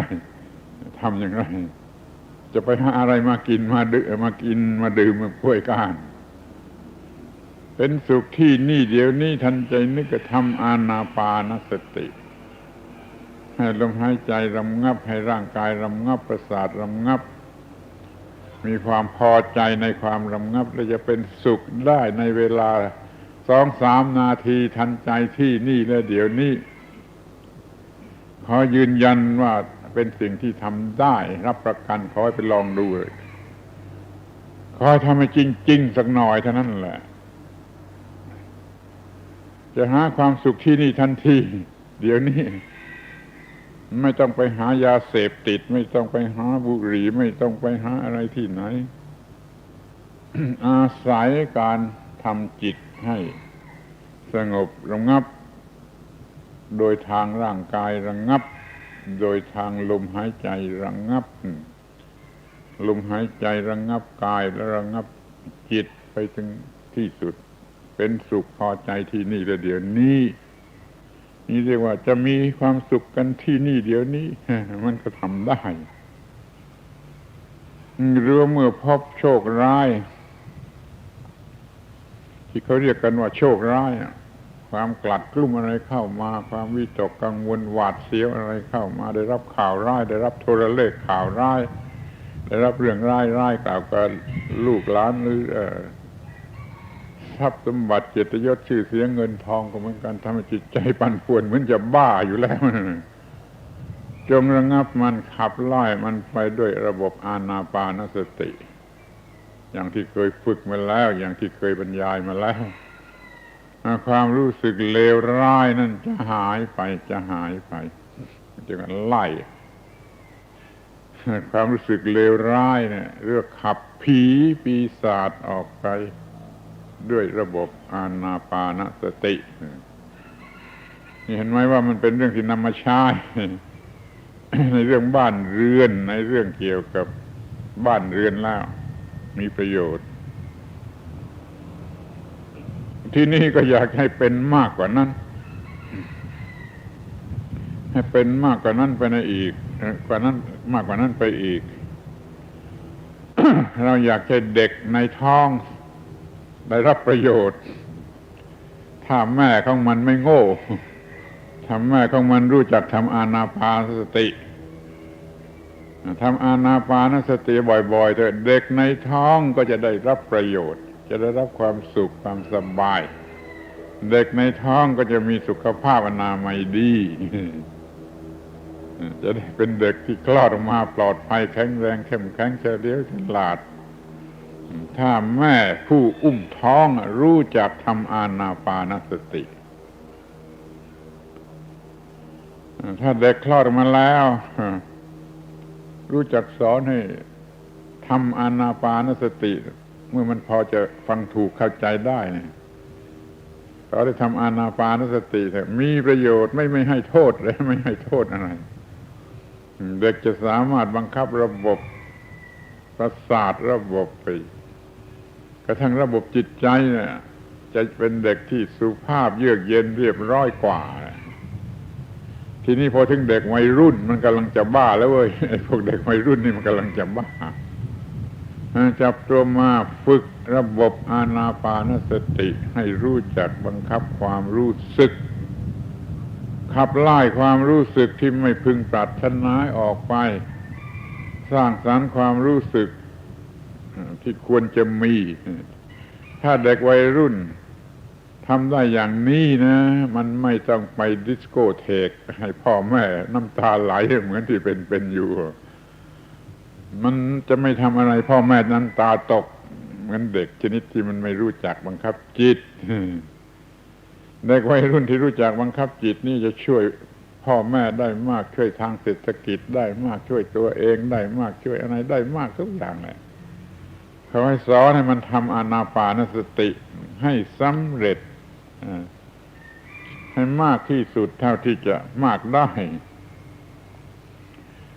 พอมาถึงรุ่นหนุ่มสาวนี่มันไวไฟแล้วมันจะบ้าแล้วถ้ารู้จักทำอานาปานสติกันเสียบ้างแล้วมันก็ต้องไม่ต้องเดือดร้อนมากไม่ต้องหมดเปลืองมากไม่ต้องเสียเงินเสียทองไปบำรุงบำเรออะไรกันให้มันมากมายอ่ะมันไม่ต้องวิตกกังวลโดยการที่มันจะไม่สมเกียรติสมยศสมศักดิ์สมอะไรต่างๆนี่สงบระงับจิตใจไว้ได้โดยระบบอานาปานสติจะเป็นคนหนุ่มคนสาวที่สดชื่นแจ่มใสไม่มีไฟแผดเผาอยู่ในหัวใจเป็นคนสงบเยือกเย็นนี่ทีนี้ก็พ่อบ้านแม่เรือน ที่รับเอาชีวิตวัวมาหนักอึ้งลากแอกลากไถเหมือนกับสัตว์ที่ลากแอกนั่นลากไถเนี่ยพ่อบ้านแม่เรือนรู้จักทำอานาปานสติเถิดมันจะขับไล่แอกไถทางจิตทางวิญญาณให้มันหมดไปมันเบาไปชีวิตนี้ก็จะไม่หนัก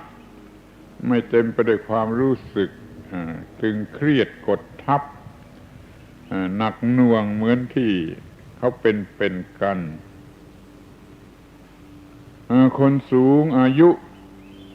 คนสูงอายุยิ่งมากข้าวร่างกายมันรบกวนมากข้าวก็คอยรู้จักทำอานาปานสติเถิดคนสูงอายุทั้งหลายอาตมาก็ต้องเรียกตัวเองว่าสูงอายุกับเขาเหมือนกันนะเดี๋ยวนี้ก็80 กว่าก็ได้อาศัยระบบนี้ช่วยตัวเองมาโดยตลอดความชรามันจึงไม่ค่อยย่ำยีความชราไม่ค่อยเบียดเบียนไม่ค่อยย่ำยีไม่ค่อยเผาล้นมันก็อยู่ได้ด้วยความเป็นปกติอยู่มากผู้สูงอายุใช้ระบบอานาปานสติเป็นเครื่องมือต่อต้านกับความชราที่นี่พอถึงความชราเก่าแก่คร่ำคร่าแล้วก็ฝึกอานาปานสติไว้ดีเถิดจะได้รู้เวลาตายจะตายโดยการหายใจครั้งไหนเนี่ยมันมีทางที่จะรู้เพราะมันฉลาดในการสังเกตลมหายใจมาเรื่อยๆเปลี่ยนแปลงมาอย่างไรเปลี่ยนแปลงมาอย่างไรศึกษาลมหายใจนั่นแหละจะได้รู้ว่านี่มันใกล้จะตายหรือยังมันจะใกล้จะตายหรือยังอาจจะกำหนดได้ว่าจะตายในการหายใจครั้งไหนก็ได้เหมือนกันมันจะได้ตายดีที่สุดหัวเราะเยาะความตายคนแก่ชราตายก็จบกันมันก็ใช้อานาปานสติตั้งแต่อยู่ในท้องมันจนคลอดออกมาจนเติบโตจนเป็นผู้ใหญ่เป็นคนชราเป็นคนตายได้อาศัยอานาปานสติหล่อเลี้ยงมาอย่างนี้เป็นมนุษย์สมบูรณ์แบบมนุษย์ที่เต็มเปี่ยมแห่งความเป็นมนุษย์มีความสดชื่นแจ่มใสเป็นพุทธบริษัทที่ถูกต้องคือมีความรู้มีความตื่นมีความเบิกบานพุทธบริษัทแปลว่าบุคคลผู้รู้ผู้ตื่นผู้เบิกบานมันจะรู้มันจะตื่นมันจะเบิกบานด้วยอะไรขอเสนอว่าด้วยระบบอานาปานสติจะทำให้รู้เรื่องที่ควรรู้โดยเฉพาะอย่างยิ่งเรื่องอนิจจังทุกขังอนัตตาแล้วก็ตื่นจากหลับคือตื่นจากความโง่ตื่นจากอวิชชาไม่ใช่ตื่นตูมตกใจไม่ใช่แต่ว่าตื่นจากหลับด้วยกิเลสนั่นน่ะตื่นมาเสียได้จากความหลับด้วยกิเลสนี่ก็เป็นผู้สดชื่นแล้วก็เบิกบานด้วยอำนาจของธรรมะเป็นบานที่ไม่โรยบานที่ไม่กลับหุบแล้วก็ไม่โรย เป็นผู้รู้ผู้ตื่นผู้เบิกบานได้ถึงที่สุดโดยอาศัยอำนาจของอานาปานสตินี่เรียกว่าถ้าจะดูกันตามวัยระดับแห่งอายุแล้วอานาปานสติช่วยได้ตั้งแต่อยู่ในท้องนะไม่ใช่หลอกกันเล่นนะถ้าว่าแม่รู้จักทำอานาปานสติเถิดลูกในท้องก็จะได้รับประโยชน์ด้วยแล้วก็จะมีมาเรื่อยจนกระทั่งมันคลอดออกมาเป็นเติบโตเป็นคนแก่คนชรามันจะตายไปด้วยความกล้าหาญบังคับใจให้ปกติอยู่ได้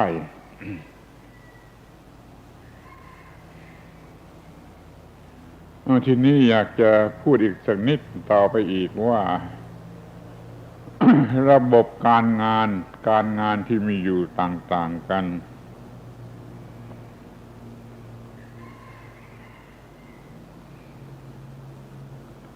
อาชีพการงานหน้าที่นั่นแหละมันทำให้เกิดเป็นวรรณะขึ้นมาวรรณะแท้จริงมันมีโดยอาชีพหน้าที่การงานวรรณะสมมติว่าเกิดมาจากท้องบิดามารดานั้นมันสมมติมันไม่จริงแล้วกษัตริย์พราหมณ์แพทย์สูตร4วรรณะนี้เพียงแต่เกิดมาจากท้องนั้นมันไม่จริงเลิกเสียก็ได้แต่ถ้าโดยหน้าที่การงานที่ทำอยู่ถ้ามาทำหน้าที่การปกครองต่อต้านข้าศึกศัตรูนั่นก็เป็นอาชีพกษัตริย์ก็เป็นวรรณะกษัตริย์ที่แท้จริงมันจะเกิดมาจากบิดามารดาชนิดไหนก็ได้แต่มันเป็นวรรณะกษัตริย์นะถ้ามันทำหน้าที่ศึกษาแล้วสามารถสั่งสอนก็เป็นวรรณะพราหมณ์ถ้ามันทำการงานให้เกิดความเจริญก้าวหน้าทางเศรษฐกิจของบ้านเมืองก็เป็นวรรณะแพทย์หรือไวยสยะถ้ามันด้อยสมรรถภาพต้องเป็นกรรมกรมันก็เป็นวรรณะสูตรมันมีอยู่จริงถึง4วรรณะอันนี้เลิกไม่ได้ไม่มีใครอาจจะเลิกได้เพราะหน้าที่การงานมันบังคับให้เป็นขอให้วรรณะแต่ละวรรณะรู้จักทำอานาปานสติเถิดวรรณะกษัตริย์รู้จักทำอานาปานสติแล้วจะปฏิบัติหน้าที่ได้ดีวรรณะพราหมณ์ผู้สั่งสอนก็ปฏิบัติอานาปานสติเถิดจะสั่งสอนได้ดีในวรรณะแพทย์หรือไวยสยะประกอบธุรกิจการงานทั้งหลายก็มีอานาปานสติเถิดจะทำหน้าที่ของตนได้ดีจะเป็นกรรมกรแบกหามก็เถอะรู้จักทำอานาปานสติเถิดจะเหนื่อยน้อยจะแบกข้าวสารได้มากกว่าคนที่ไม่รู้จักทำพอโยนกระสอบหนักลงไปแล้วนั่งทำอานาปานสติ 2-3 ครั้งก็หายเหนื่อยมันทำอานาปานสติช่วยหน้าที่การงานของตนได้ทุกวรรณะนี่เรียกว่าวรรณะทั้ง4วรรณะทั้ง4ทีนี้ยังมีวรรณะที่ไม่ค่อยจะรู้จักกันอีกก็คือวรรณะคฤหัสถ์วรรณะบรรพชิต บวชเป็นนักบวชก็เรียกวรรณะเหมือนกันอยู่บ้านเป็นคฤหัสถ์ก็เรียกวรรณะเหมือนกันวรรณะคฤหัสถ์แล้วบวชก็เป็นวรรณะนักบวช2วรรณะนี่มี2วรรณะทั้ง2วรรณะเนี่ยแต่ละวรรณะจงรู้จักทำอานาปานสติเถิดน่าจะอยู่เป็นคฤหัสถ์ก็เถอะเป็นคฤหัสถ์ที่เยือกเย็นเป็นวรรณะนักบวชและยิ่งต้องรู้จักทำอานาปานสติจะส่งเสริมให้ความเป็นนักบวชนั้นดีที่สุดถึงที่สุดนี่วรรณะ2ซึ่งเป็นอยู่จริงแล้วก็เป็นอยู่มากเป็นอยู่ด้วยกันทั้งนั้นนะไม่วรรณะใดก็วรรณะหนึ่งหรือว่าถ้าจะถือว่าเมื่อใดทำอานาปานสติมันก็เปลี่ยนไปเป็นวรรณะนักบวชก็ได้เหมือนกันอยู่ที่บ้านทำอานาปานสติใจสงบก็กลายเป็นวรรณะสมณะนักบวชได้ผลดีลองดูสิอยู่เป็นคฤหัสถ์นั่นแหละพอทำอานาปานสติสำเร็จก็เป็นวรรณะนักบวชขึ้นมาแล้ว นี่อานาปานสติมันจะช่วยได้ถึงขนาดนี้ถ้าจะแยกให้มันชัดๆยิ่งกว่านี้อีกนะแยกเป็นอะไรดีชาวนาชาวสวนรู้จักทำอานาปานสติเถิดจะขุดดินไม่เหนื่อยจะขุดดินไม่เหนื่อยชาวนาชาวสวนรู้จักทำอานาปานสติทีนี้พ่อค้าขายจะไม่เป็นพ่อค้าใจร้ายขูดรีดสูบเลือดเพราะว่าจิตมันสงบพ่อค้าที่มีอานาปานสติจิตมันสงบมันจะไม่ขูดรีดมันจะไม่สูบเลือดข้าราชการก็เหมือนกันน่ะมันจะไม่ทำนาบนหลังราษฎรน่ะถ้ามันมีอานาปานสติมีจิตใจสงบมันจะได้รับความรักความเคารพจากประชาชนทั้งหลายไม่ขูดรีดไม่กดขี่ไม่ข่มเหงไม่เห็นแก่ตัวไม่เอาเปรียบนี่จะเป็นข้าราชการที่ดีเป็นกรรมกรทุกชนิดจะกวาดถนนจะล้างท่อถนนจะแจวเรือจ้างจะทำอะไรก็ตามถ้ามีอานาปานสติทำอานาปานสติได้แล้วจะเหนื่อยน้อยจะโกรธยากที่จะโกรธยากที่จะโกรธผู้อื่นยากที่จะโกรธตัวเองกรรมกรเหล่านี้มักจะเห็นว่ามันเต็มไปด้วยความโกรธขัดใจเพราะมันเหนื่อยแต่ถ้ามันรู้จักทำอานาปานสติบรรเทาเหน็ดเหนื่อยแล้วมันจะไม่อึดอัดขัดใจเหมือนตกนรกทั้งเป็นอย่างนั้นมันจะพอใจมันจะชื่นใจมันจะเย็นใจในการปฏิบัติเหงื่อยิ่งออกมายิ่งเย็นเหงื่อยิ่งออกมายิ่งเย็นใครทำได้บ้างเหงื่อออกมายิ่งเย็นมันไม่ใช่เหงื่อยิ่งออกมายิ่งร้อนยิ่งโมโหโทโสยิ่งด่าผีด่าสางด่าเทวดาโชคชะตามันด่ามาเคยเห็นโชเฟอร์พวกแท็กซี่กับอาชีพแท็กซี่บางคนมันด่าเรื่อยไม่รู้มันด่าอะไรมันไม่ได้มันไม่ได้พอใจไม่ได้ตามพอใจของมันกรรมกรที่มีอานาปานสติเป็นคู่มือเหงื่อจะเย็นบอกก็หน่อยกรรมกรคนไหนมีอานาปานสติอยู่กับเนื้อกับตัวแล้วเหงื่อจะเย็นเหงื่อจะไม่เป็นของร้อนเหงื่อจะไม่เป็นสิ่งทรมานจิตใจนี่ค่อยเป็นกรรมกรเย็นแม้ว่ามันจะเป็นขอทานเป็นคนขอทานมันจะมีความสุขยิ่งกว่ามหาเศรษฐียิ่งกว่ามหาเศรษฐีถ้ามันไม่มีธรรมะไม่มีอานาปานสติแล้วมันก็จะตกนรกทั้งเป็นตกนรกทั้งเป็นแต่ถ้ามันมีธรรมะแล้วมันจะสงบเย็นพอใจอิ่มใจไม่มีอะไรเดือดร้อนใจมหาเศรษฐีต้องมีภาระมากต้องบริหารเงินจำนวน100 ล้านพันล้านมันหนักอกหนักใจ แต่ถ้ามันมีอานาปานสติเป็นเครื่องระงับความหนักอกหนักใจแล้วมันก็จะเย็นเหมือนกันจะไม่เป็นโรค จิตโรควิญญาณจะมีความสงบมันเศรษฐีก็ตามขอทานก็ตามถ้ามีอานาปานสตินะมันก็จะมีความสงบสุขถ้าเป็นนักศิลปินมีการฝีมือมีความละเอียดประณีตในการทำงานอย่างยิ่งแล้วยิ่งต้องมีอานาปานสติอานาปานสติทำให้ใจเย็นพอใจเย็นแล้วการฝีมือจะทำดีที่สุดจะเย็บปักถักร้อยจะแกะจะสลักหรือจะร้องเพลงหรืออะไรก็ตามศิลปินนั่นจะทำงานได้ดีเพราะว่ามันมีอานาปานสติ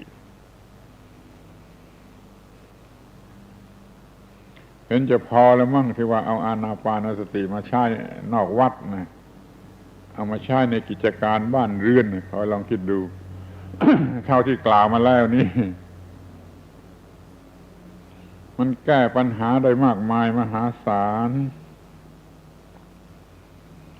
เรื่องเบ็ดเตล็ดเล็กๆน้อยๆอยากจะคอยสังเกตดูอีกสัก2-3เรื่องถ้ามันเกิดความร้อนระอุขึ้นมาในกายนะจะร้อนเพราะอากาศเหมือนเมื่อ2-3 วันที่แล้วมาก็ตาม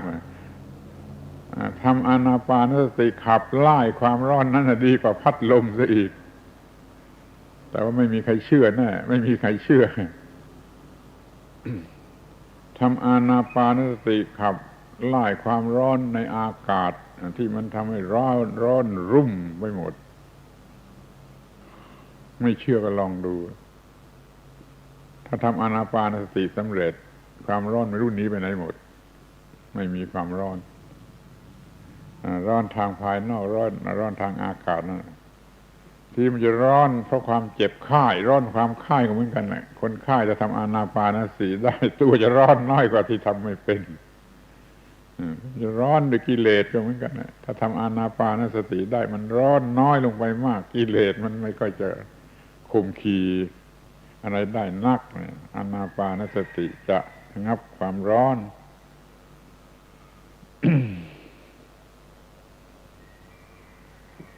ถ้าว่าเลือดออกมากไม่ใช่แผลจะเป็นแผลชะกันหรือไม่ชะกันก็ตามแต่ว่าเลือดออกมากก็แล้วกันนะถ้าจะให้เลือดออกช้าเลือดออกน้อยแล้วก็จงทำอานาปานสติทำระบบลมหายใจให้ยาวให้ละเอียดที่สุดเลือดจะออกช้าและออกน้อยโดยที่ไม่ต้องใช้ส่วนอื่นประกอบนะ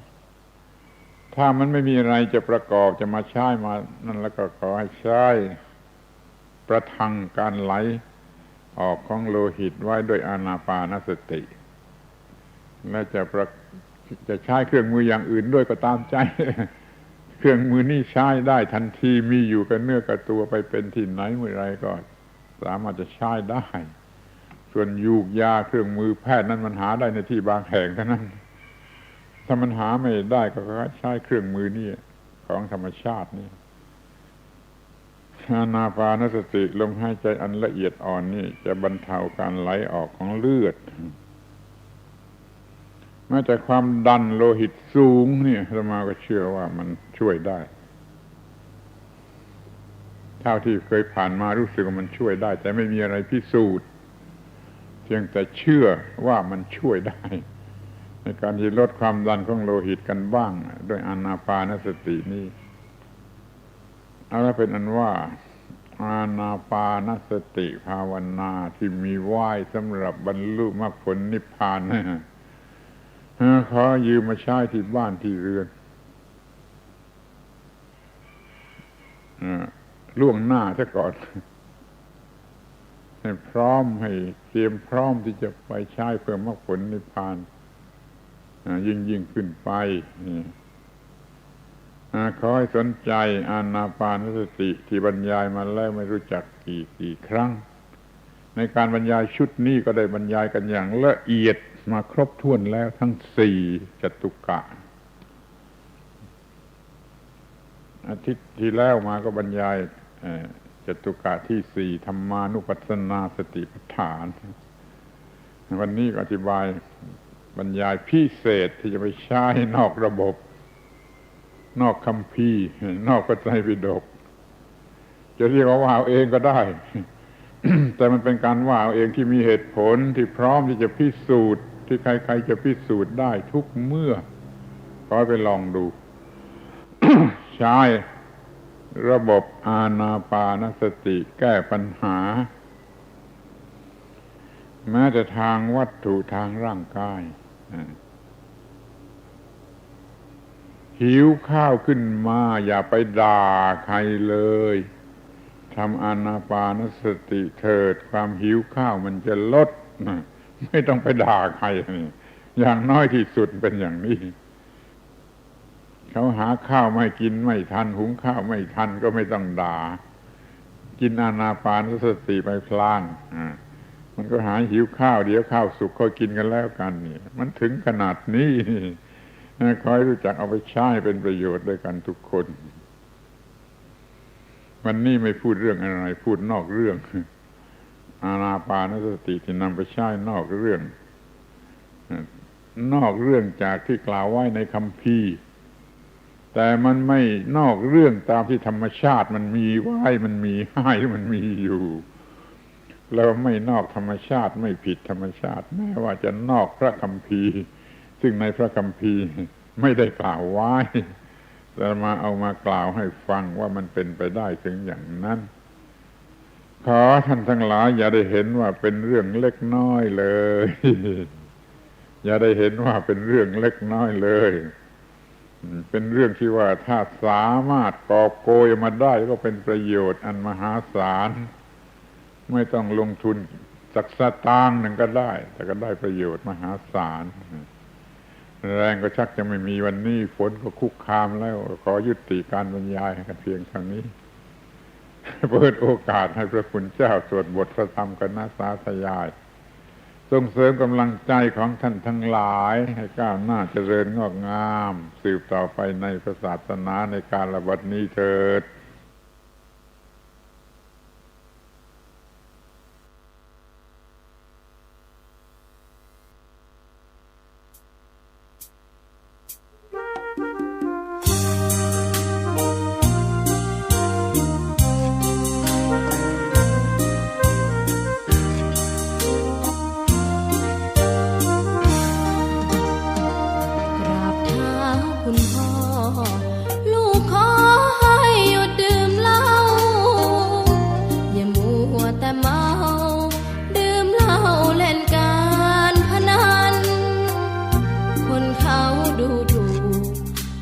พ่อ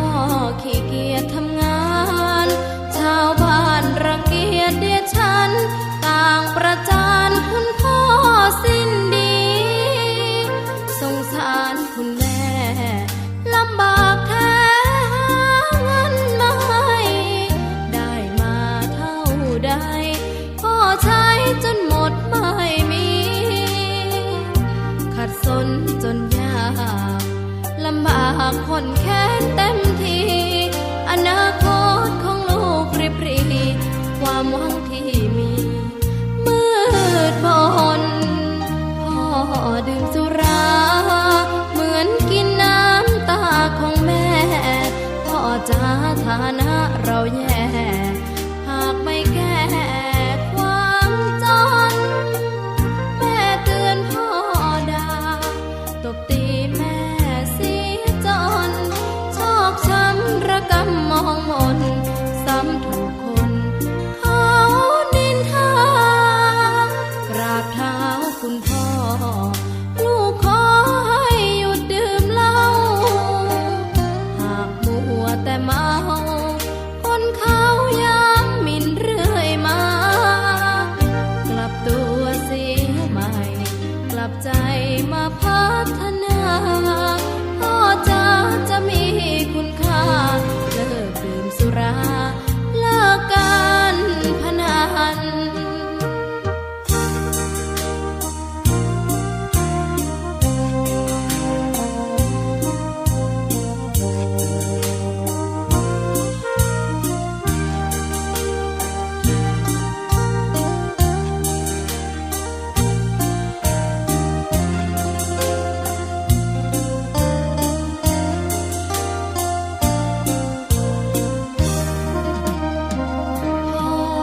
ดื่มสุรา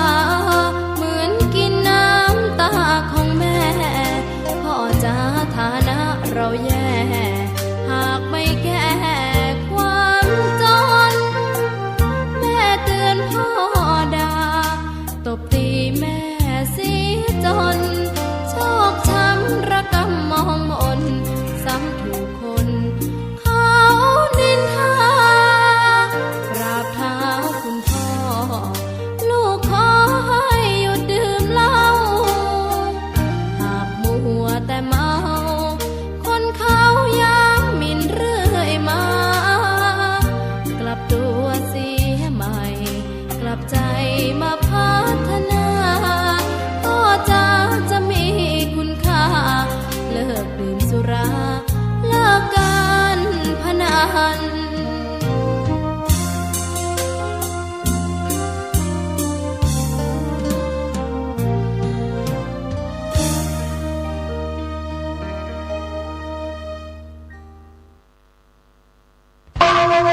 พร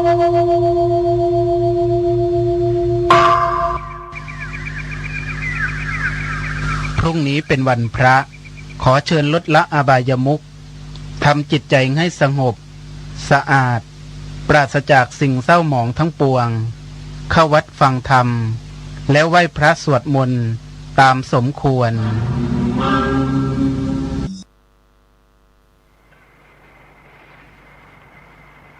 ที่นี่ก็จะพูดถึงธรรมะโดยตรงดังที่ได้รับคำขอร้องว่าให้พูดเรื่องสติใช้คำสั้นๆให้พูดเรื่องสติแล้วก็เป็นนั้นว่าจะพูดในเรื่องสติตามที่เห็นสมควรว่าจะพูด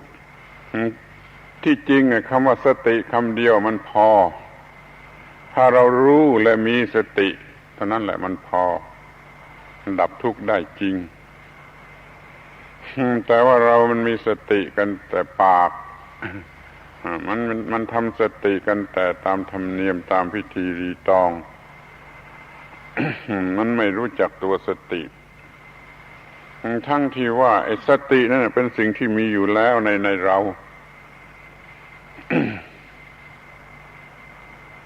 ถ้าไม่มีสติมันตายหมดแล้วแหละคนเรา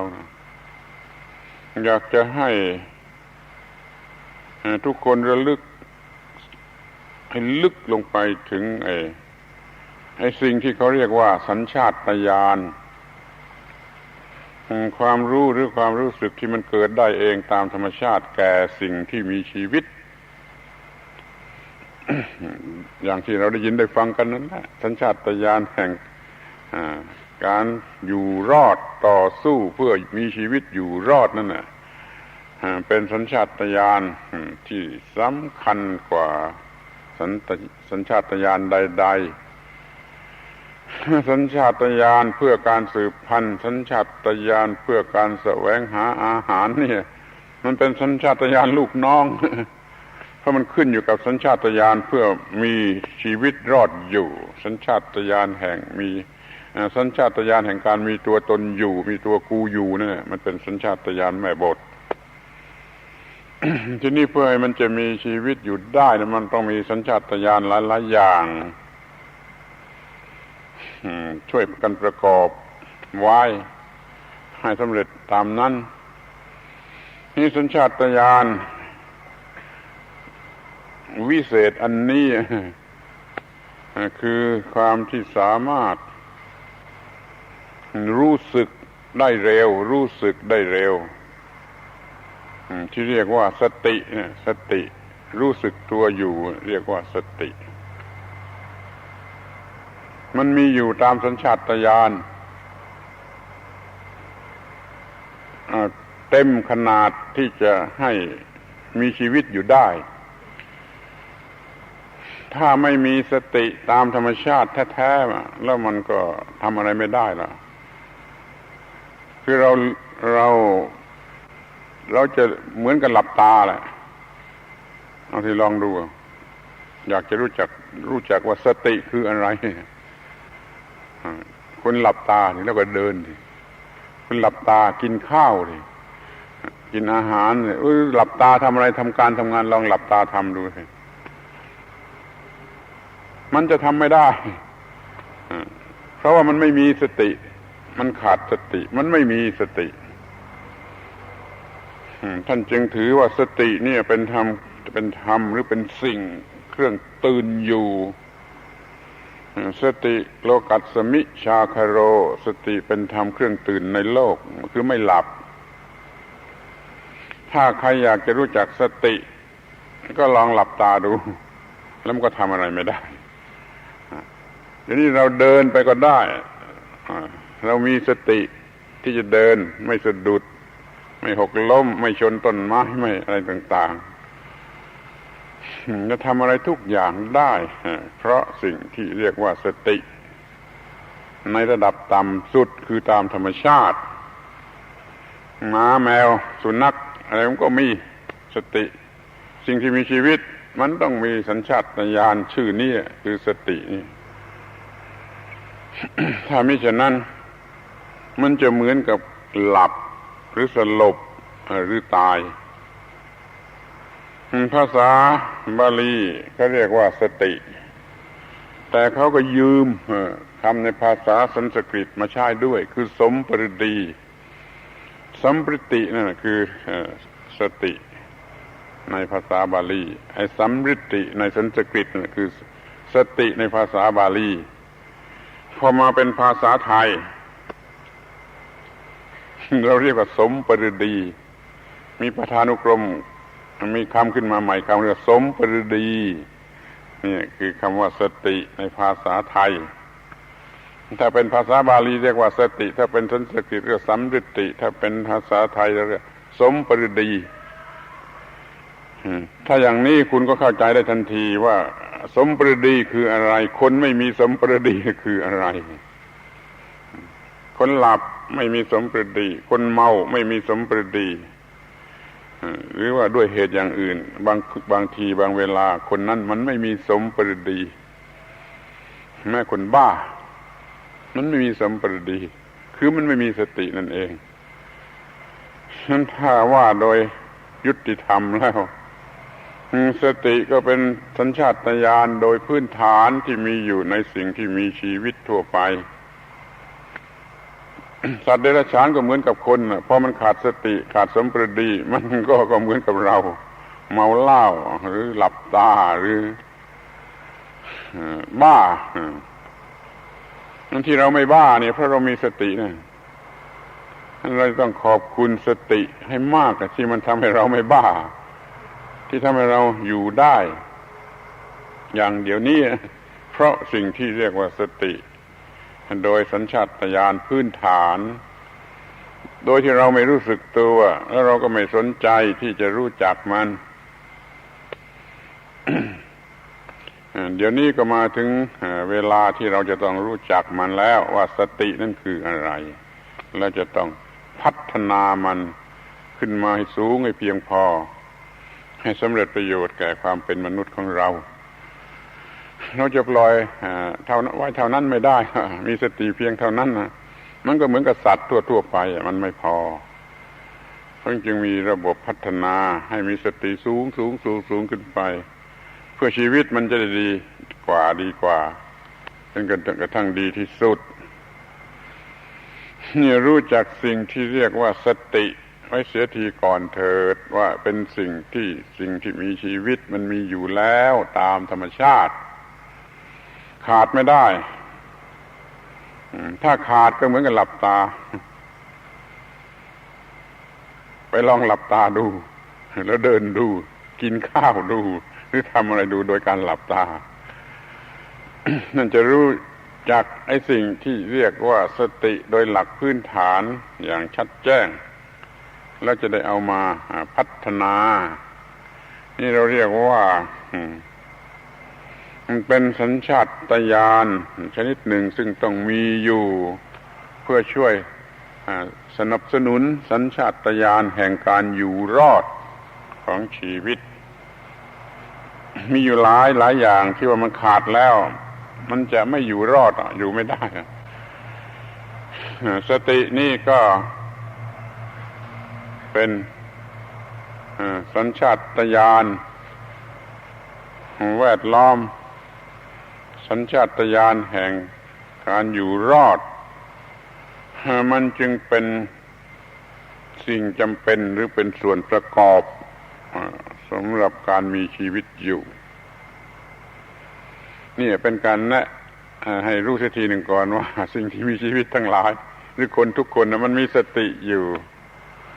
เป็นองค์ประกอบของชีวิตอยู่โดยพื้นฐาน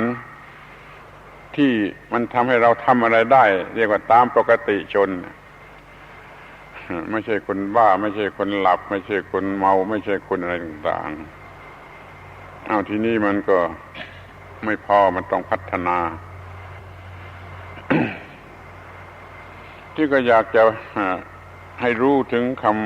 ความหมายคำว่าสติถ้ารู้ความหมายของถ้อยคำแล้วมันก็รู้ความหมายของการกระทำและสามารถจะพัฒนาได้สติ คำนี้มันแปลว่าแล่นแล่นไปหรือแล่นมาก็ตามใจนะขอให้มันแล่นรากศัพท์รู้จักคำเดียวกับคำว่าลูกศรสอนสระแปลว่าแล่นเป็นนามธรรมดาอันนี้ก็เรียกว่ามันเป็นสติคือมันเป็นความแล่นก็มีความแล่นหรือมีการแล่นมันก็ลูกศรแล่นไปแล่นไปก็ได้แล่นมาก็ได้ที่นี่มันเป็นการแล่นของอะไรมันเป็นการแล่นมาของความรู้ก็ได้แล่นมาแห่งความจำก็ได้ ความรู้กับความจำนี่ไม่ใช่อย่างเดียวกันนะเราเรียนรู้เป็นความรู้ซึ่งจะต้องศึกษาเป็นรูปของปัญญาถ้าว่ามีแต่ความรู้แล้วมันไม่แล่นมาทันเวลาที่มีเหตุการณ์เกิดขึ้นนั่นคือไม่มีสติไม่มีการแล่นมาแห่งความรู้แล้วก็ทำอะไรไม่ถูกไม่มีการแล่นมาแห่งความจำเราก็นึกอะไรไม่ได้ แม้ว่าเราจะจำอะไรได้มากแต่มันไม่มานี่มันก็ไม่มีประโยชน์ที่มาแก้ปัญหาอะไรได้นั่นสตินั่นมันจึงเป็นเพียงเครื่องขนส่ง ถ้าพูดอุปมาแล้วมันเหมือนกับเครื่องขนส่งเรามีปัญญาแยะๆแล้วมันไม่แล่นมาทันเหตุการณ์ที่เกิดขึ้นไม่มีเครื่องขนส่งก็คือไม่มีสติที่จะนำปัญญามาหรือว่าเราจำอะไรไว้ได้เยอะแยะพอเกิดอะไรขึ้นนึกไม่ออกคือสติไม่ได้ขนส่งมานี่สติมันจึงเป็นเหมือนกับขนส่งวิชาความรู้หรือความจำมาใช้ให้ทันเวลาที่เกิดขึ้น ไอ้ที่เราวินาศกันนะเพราะว่าให้ปัญญาความรู้หรือความจำหรือที่มันจำเป็นนี่มันมาไม่ทันเวลามันมาช้ากว่าเหตุการณ์มันวินาศเสียก่อน แล้วตามปกติมันก็เป็นอย่างนั้นแหละหรือบางทีมันถึงกับว่าเราไม่มีความรู้เราไม่มีความจำด้วยนั่นแล้วสติมันจะขนอะไรมามันก็ไม่ได้สิที่ในกรณีที่เราเรียนธรรมะธรรมโมเรียนมีความรู้ความจำธรรมะธรรมโมได้มากแล้วสติมันก็ไม่ได้ขนออกมาทันเวลามันก็เกิดกิเลสพอตาเห็นรูปหูได้ฟังเสียงจมูกได้กลิ่นลิ้นได้รสกายได้สัมผัสผิวหนังจิตได้ความรู้สึกอันใดอันหนึ่งเกิดเป็นวิญญาณเป็นผัสสะขึ้นมาแล้วไม่เกิดสติคือไม่มีการนำมาซึ่งความรู้เหล่านั้นมาทันเหตุการณ์ที่มีผัสสะนั้นก็ไม่มีสติผัสสะนั้นก็เป็นผัสสะหลับเหมือนกับเราหลับอย่างนั้นผัสสะเป็นผัสสะหลับคือเป็นผัสสะโง่เป็นผัสสะอวิชชามันก็ไปอย่างอวิชชาไปอย่างคนหลับมันก็เกิดเวทนาโง่เกิดตัณหาเกิดอุปาทานและเกิดทุกข์ดูสิเพราะเหตุที่ว่าสติไม่ค้นเอาปัญญามาทันเวลาที่มีผัสสะเราโง่หรือเราหลับในขณะผัสสะเราก็ต้องเป็นทุกข์นี่ถ้าว่าเราฝึกไว้ดีปัญญาเราก็มีสติเราก็เร็วเอาปัญญามาทันในขณะแห่งผัสสะนั้นก็เป็นเครื่องตื่นอยู่ในโลกสำหรับรับอารมณ์ตาหูรูปเสียงกลิ่นรสโผฏฐัพพะธรรมารมณ์ไม่หลับก็ป้องกันไว้ได้ไม่เป็นเวทนาโง่ไม่เกิดตัณหาไม่เกิดอุปาทานไม่เกิดทุกข์นี่ช่วยจำไว้ดีเถอะว่าในหลักปฏิบัติแล้วมันมีเท่านี้นะเรื่องหลักวิชาปริยัติมันจะมีเท่าภูเขาเหล่ากาแต่ว่าหลักปฏิบัติมันมีเท่านี้มีนิดเดียวเท่านี้คือว่าฉลาดเมื่อมีผัสสะแล้วไม่มีทุกข์โง่เมื่อมีผัสสะแล้วจะต้องได้ทุกข์ฉลาดเมื่อมีผัสสะนั่นน่ะคือสติโง่เมื่อมีผัสสะนั่นมันคือขาดสติเราต้องฝึกฝนสติไว้ให้พอให้ไวให้เร็วเพื่อจะเอาปัญญามาทันเวลา ที่มีผัสสะแล้วก็รอดตัวกิเลสเกิดไม่ได้ไม่มีทางจะเกิดถ้าลงสติมันเอาปัญญามาในขณะแห่งผัสสะแล้วก็ไม่มีทางที่กิเลสไหนจะเกิดได้มันก็ไม่เกิดกิเลสมันไม่เกิดอนุสัยมันไม่เกิดอาสวะมันก็ไม่มีปัญหาอะไร เดี๋ยวนี้ตามธรรมดาเราไม่มีนี่คนธรรมดาที่ไม่รู้ธรรมะไม่ฝึกฝนธรรมะไม่ศึกษาธรรมะไม่มีสติมาทันผัสสะได้เลย นั่นเราจึงต้องพัฒนาให้สตินะมันมีมากขยายตัวไปจนถึงก็มากพอและเร็วค้นเอาปัญญามาเร็วทันเวลาที่มีผัสสะวันหนึ่งมีผัสสะกี่ครั้งกี่สิบครั้งกี่ร้อยครั้งก็ตามใจ ต้องมีสติค้นเอาปัญญามาทันเวลาแห่งผัสสะทุกครั้งไปแล้วก็จะไม่เกิดกิเลสและไม่เป็นทุกข์เนี่ยมองเห็นในความสำคัญของสิ่งที่เรียกว่าสติเสียบ้างเท่าที่มีแต่เดิมตามธรรมดานั้นมันไม่พอซึ่งเรารู้ได้โดยตนเองว่ามันไม่พอเห็นอะไรเข้าน่ารักก็รักเสียแล้วน่าเกลียดก็เกลียดเสียแล้วน่าโกรธก็โกรธเสียแล้วน่ากลัวก็กลัวเสียแล้วน่าเศร้าก็เศร้าเสียแล้วมันแป๊บเดียวไปอยู่ที่ความรักโกรธเกลียดกลัวเศร้าเสียแล้วเนี่ยมันไม่หยุดยั้งไว้ได้เพราะสติของเราไม่ได้พัฒนาให้สูงสุดให้เพียงพอที่จะควบคุมสิ่งเหล่านั้นได้ ควบคุมอะไรควบคุมกระแสแห่งกิเลสกระแสการปรุงแต่งแห่งกิเลสที่เรียกว่าปฏิจจสมุปบาทนั่นแหละเขาเรียกสั้นๆว่ากระแสแห่งตัณหา คือกระแสแห่งกิเลสตัณหามันมีอยู่อย่างไรมันจะไหลไปจนเกิดตัณหาอย่างไรเนี่ยถ้าเราหยุดมันจะได้ปิดกั้นจะได้มันก็ไม่เกิดกิเลสไม่เกิดตัณหาไม่เกิดทุกข์มีคนไปทูลถามพระพุทธเจ้าว่าอะไรมันจะเป็นเครื่องสกัดกั้นกระแสแห่งตัณหานั้นพระพุทธเจ้าท่านตรัสว่าสติเตสังนิวารนังสติเป็นเครื่องกั้นกระแสเหล่านั้นคือว่ากระแสที่จะโง่เมื่อผัสสะแล้วมีเวทนามีตัณหามีอุปาทานมีทุกข์กันจะถูกสกัดกั้นเสียได้ด้วยสติ แต่ท่านก็หมายถึงสติที่เพียงพอนะไม่ใช่สติตามธรรมดาซึ่งไม่เพียงพอนั่นเราจึงต้องฝึกสติเช่นสติปัฏฐานให้เพียงพอแล้วมันก็ต้องมีอีกส่วนหนึ่งคือปัญญาเราต้องอบรมปัญญาวิชาความรู้ความจำความอะไรก็ตามที่มันเครือเดียวกันนะเอาไว้ด้วยพอแล้วฝึกฝนสติให้เร็วพอค้นเอาปัญญานี่ไปทันในขณะที่เร็วมากเหมือนกับสายฟ้าแลบ พูดแล้วก็จะไม่เชื่อว่าไอ้กระแสที่แล่นเร็วเหมือนสายฟ้าแลบอะไรจะไปกั้นมันได้คนธรรมดาอาจจะไม่เชื่อว่าถ้ามันเร็วขนาดนั้นแล้วจะไม่มีอะไรกั้นได้แต่พระพุทธเจ้าท่านตรัสว่าสติเตสังนิวารนังสติเป็นเครื่องกั้นกระแสเหล่านั้นทำไมกั้นได้เพราะว่าฝึกฝนไว้พอฝึกฝนไว้มากพอมันพร้อมที่จะป้องกันด้วยล่วงหน้าได้ซ้ำไป เรื่องนี้เป็นเรื่องขณะจิตที่มันต้องอธิบายกัน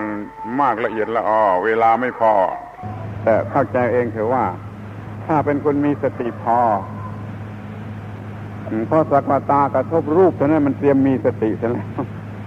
พอสักว่าตากระทบรูปเท่านั้นมันเตรียมมีสติเสร็จแล้ว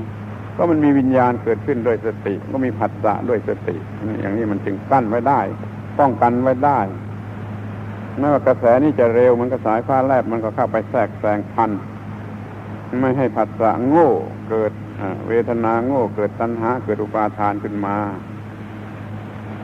ถ้าคุณไม่เชื่อก็คอยดูไปก่อนแล้วกันว่าฝึกสติให้พอให้ทันให้พอเถอะมันจะกั้นกระแสกิเลสซึ่งเร็ว เหมือนสายฟ้าแลบนั่นแหละได้นี่คำที่พระเจ้าท่านตรัสว่าสติเตสังนิวารนังที่ต้องรู้ว่า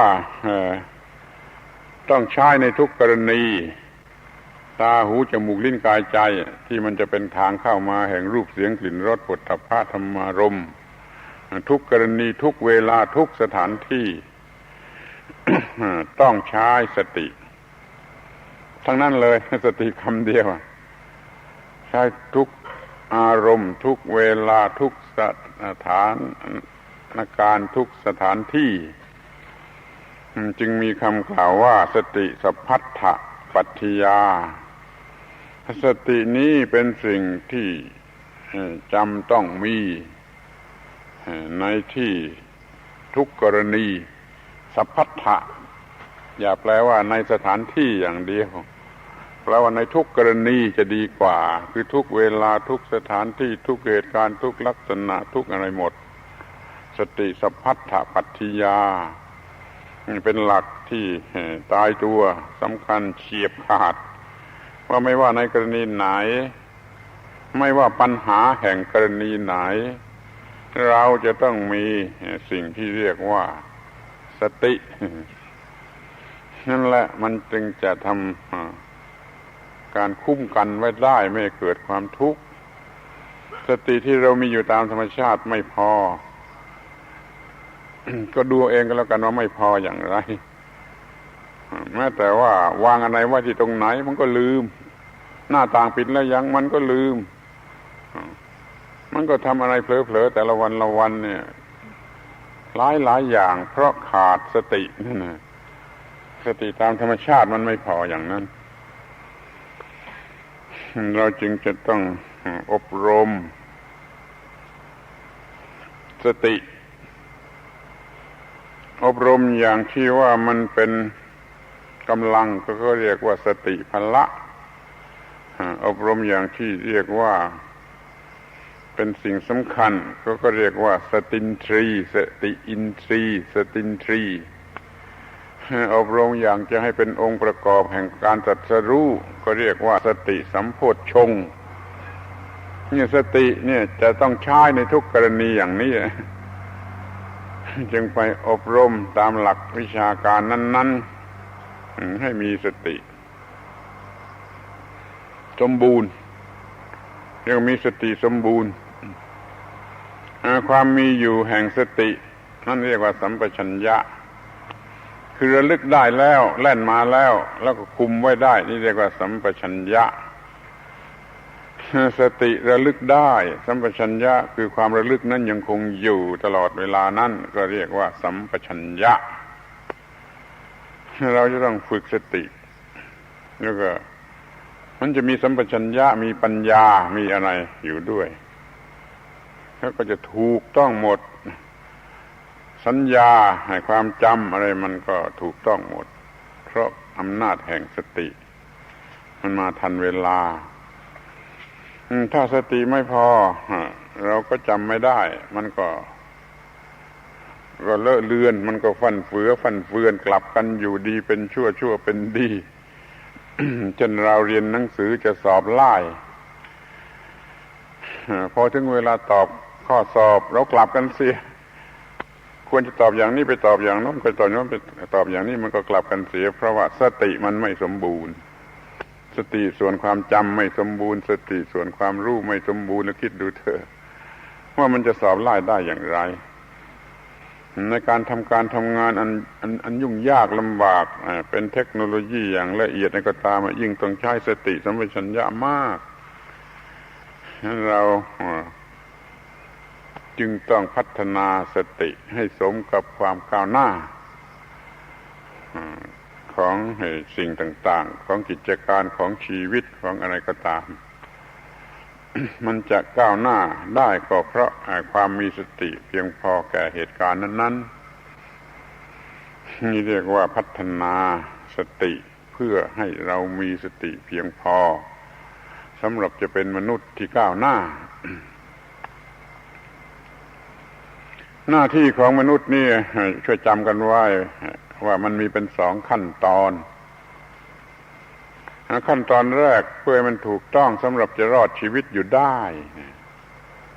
ถูกต้องสำหรับจะมีชีวิตรอดอยู่ได้ไม่ตายไม่เป็นอะไรแล้วขั้นสองคือเมื่อรอดชีวิตอยู่ได้แล้วให้มันสูงขึ้นไปจนถึงสูงสุดคือบรรลุมรรคผลนิพพาน มันมีอยู่เป็นสองแผนกอย่างนี้ถ้าเรามีสติไม่พอในการที่มีชีวิตอยู่ได้มันก็ตาย มันก็จบกันเสียก่อนมันก็ตายเสียแล้วมันต้องมีสติที่จะรอดชีวิตอยู่ได้จะมีเครื่องจากการกินอาหารการนุ่งห่มการอยู่อาศัยการเยียวยารักษาโรคการอะไรต่างๆต้องมีสติทั้งนั้นแหละมันจึงจะรอดอยู่ได้มันขาดสติแล้วมันก็ตายกลางถนนเพราะมันถูกรถชนตายเป็นต้น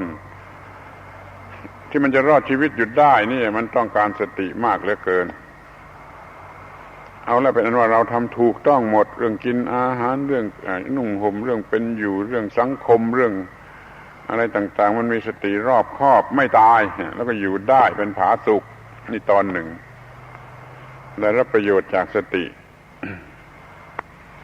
ทีนี้ก็มาถึงตอนที่จะทำให้สูงไปกว่านั้นให้สติสูงไปกว่านั้นเพื่อดับทุกข์อันละเอียดกิเลสอนุสัยอาสวะได้ต้องปฏิบัติต่อไปอย่างที่มีอยู่เป็นแบบฉบับว่าเจริญกรรมฐานนั่นแหละสมถกรรมฐานวิปัสสนากรรมฐานแล้วที่ดีที่สุดก็ไม่มีอะไรมากไปกว่าสติปัฏฐานสี่สติปัฏฐานทั้งสี่คำอธิบายที่รัดกุมเข้าใจง่ายไม่ฟั่นเฟือก็คือสติปัฏฐานสี่ชนิดที่อธิบายไว้โดยอานาปานสติสูตรนี่เป็นขั้นตอนติดต่อรัดกุมแจ่มแจ้งชัดเจนถึงที่สุดส่วนสติปัฏฐานสี่ที่อธิบายไว้โดยมหาสติปัฏฐานสูตรนั้นน่ะยืดยาวเฟ้อหรือฟั่นเฟือแล้วก็ไปไม่ได้ไกลเท่าไหร่ไปเปิดดูไปเทียบกันดูมันไม่ไปไกลจนถึงจะตัดกิเลสตัดอาสวะได้เหมือนกับที่อธิบายไว้ในอานาปานสติสูตรสติปัฏฐานสี่อย่างอานาปานสติสูตรเนี่ยเราถือเอาเป็นแบบฉบับตรงตามพระพุทธภาษิตที่พระองค์ทรงชี้แนะหรือพระองค์ทรงเสนอหรือทรงยื่นให้ว่าสติปัฏฐานสี่คืออย่างนี้อย่างนี้อย่างนี้แล้วไปดูว่ามันคืออานาปานสติไม่ใช่อย่างในมหาสติปัฏฐานสูตรนั่นมันยืดยาวแล้วมันเฟ้อเฟืออ่าน3 ชั่วโมงก็ไม่จบตัวสูตรนั่น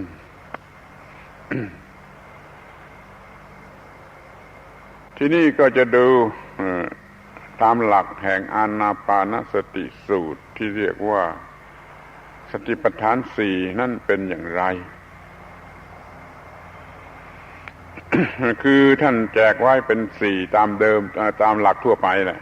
คือกายอย่างหนึ่งเวทนาอย่างหนึ่งจิตอย่างหนึ่งธรรมอย่างหนึ่งเป็นสี่อย่างเราเอากายมาฝึกเพื่อให้รู้เรื่องทุกอย่างที่เกี่ยวกับกายเอาสติเป็นไปในกายท่องเที่ยวไปในกายให้รู้จักกายโดยประการทั้งปวงจะเป็นกายเนื้อคือเนื้อหนังนี่ก็ได้ที่จะเป็นกายลมคือลมหายใจนั่นก็ได้ก็เรียกว่ากายเหมือนกันเอามาศึกษาพินิจพิจารณาตามแบบที่ท่านวางไว้อย่างครบถ้วนแล้วเราจะมีความรู้เรื่องกายอย่างเพียงพอแล้วเราจะมีสติที่เกี่ยวกับกายอย่างเพียงพอทีนี้พอปัญหามันเกิดขึ้นในชีวิตประจำวันถ้ามันเกี่ยวกับร่างกายแล้วเราก็มีความสามารถที่จะใช้ความรู้เรื่องกายและสติเกี่ยวกับกายนั่นไปแก้ปัญหาที่เกิดขึ้นทางกายในชีวิตประจำวันมันจะเกิดขึ้นกี่ครั้งกี่สิบครั้งก็ช่างหัวมันแต่เราสามารถที่จะแก้ได้ป้องกันได้โดยที่เราเคยฝึกกายานุปัสสนาสติปัฏฐานมาแล้ว ที่เรื่องที่สองคือเวทนาที่มันเกิดขึ้นในใจเป็นสุขบ้างทุกข์บ้างอทุกขมสุขไม่ทุกข์ไม่สุขบ้างเนี่ยเอามาเป็นอารมณ์สำหรับฝึกฝนสติและปัญญาตามแบบของกายานุปัสสนาสติปัฏฐานรู้เรื่องปีติรู้เรื่องสุขรู้เรื่องสิ่งทั้งสองนี้ปรุงแต่งจิตรู้เรื่องควบคุมสิ่งทั้งสองนี้ให้ดีถ้าฝึกเวทนานุปัสสนาสติปัฏฐานได้สำเร็จหมายความมีความรู้เรื่องเวทนาดีมีสติเกี่ยวกับเวทนาดีสามารถจะใช้ความรู้และสติเกี่ยวกับเวทนานี้มาต่อสู้ป้องกันทันเวลาทันขณะที่ปัญหาทางเวทนาเกิดขึ้นปัญหาที่ทำให้เราหลงรักในเวทนาที่น่ารักหลงเกลียดหลงโกรธในเวทนาที่น่าเกลียดน่าโกรธหรือกลัวในเวทนาที่น่าเกลียดน่ากลัวก็ไม่เกิดความรู้สึกรักโกรธเกลียดกลัวใดๆเนื่องจากเวทนาใดๆเพราะว่าเรามีความสามารถแคล่วคล่องว่องไวทั้งในส่วนปัญญาและสติอันเกี่ยวกับเวทนานั้นๆนี่มันก็สิ้นเรื่องของเวทนานุปัสสนาสติปัฏฐานที่เรื่องที่สามเป็นเรื่องจิตเอามาเป็นอารมณ์สำหรับฝึกฝนทั้งทางสติและทางปัญญาจนรู้เรื่องจิตดีควบคุมจิตได้รู้ว่าจิตเป็นอย่างไรบังคับจิตให้พอใจให้ยินดีได้บังคับจิตให้ตั้งมั่นได้บังคับจิตให้ปล่อยวางสิ่งที่มาเกี่ยวกับจิตได้นี่เรียกว่าสี่ความหมายนี้ฝึกได้ดีเกี่ยวกับจิตทั้งทางสติและทางปัญญาเมื่อใดเกิดปัญหาเกี่ยวกับจิตเราสามารถพอใช้ปัญญาและสติแก้ปัญหานั้นๆเกี่ยวกับเรื่องจิตซึ่งธรรมดามันก็ไวเหมือนกับสายฟ้าแลบแต่เราก็ทำได้เพราะการฝึกนั้นมันเพียงพอเหมือนกับที่พูดข้างต้นแล้วว่าอย่าท้อใจว่าไอ้เรื่องนี้มันไวเหมือนกับสายฟ้าแลบเราจะจัดการกับมันได้อย่างไร ขอให้ฝึกจิตตานุปัสสนาสติปัฏฐานอย่างเพียงพอเถิดจะสามารถป้องกันหรือว่าตัดสกัดกั้นการปรุงแต่งทางจิตที่ว่องไวเหมือนสายฟ้าแลบนั้นได้เป็นแน่นอนนี่เรียกว่าจิตตานุปัสสนาสติปัฏฐานที่สี่อันสุดท้ายเรียกว่าธรรมานุปัสสนาสติปัฏฐานคือสิ่งต่างๆที่มันเกิดขึ้นทางกายทางเวทนาทางจิตในภายในของเราเรียกระบบสิ่งที่เกิดกับจิตจะเป็นกิเลสก็ดีเป็นความทุกข์ก็ดีทุกอย่างที่มันเกี่ยวกับชีวิตเนี่ยเอามาเป็นอารมณ์สำหรับปฏิบัติเกิดสติเกิดปัญญาอย่างทั่วถึงที่สำคัญอย่างยิ่งก็คือความจริงของไอ้ชีวิตนั่นคือความไม่เที่ยงเป็นทุกข์เป็นอนัตตา ไม่ว่าจะเป็นเรื่องกายเรื่องเวทนาเรื่องจิตหรือเรื่องอะไรก็ตามมันจะมีความจริงที่ว่าอนิจจังทุกขังอนัตตา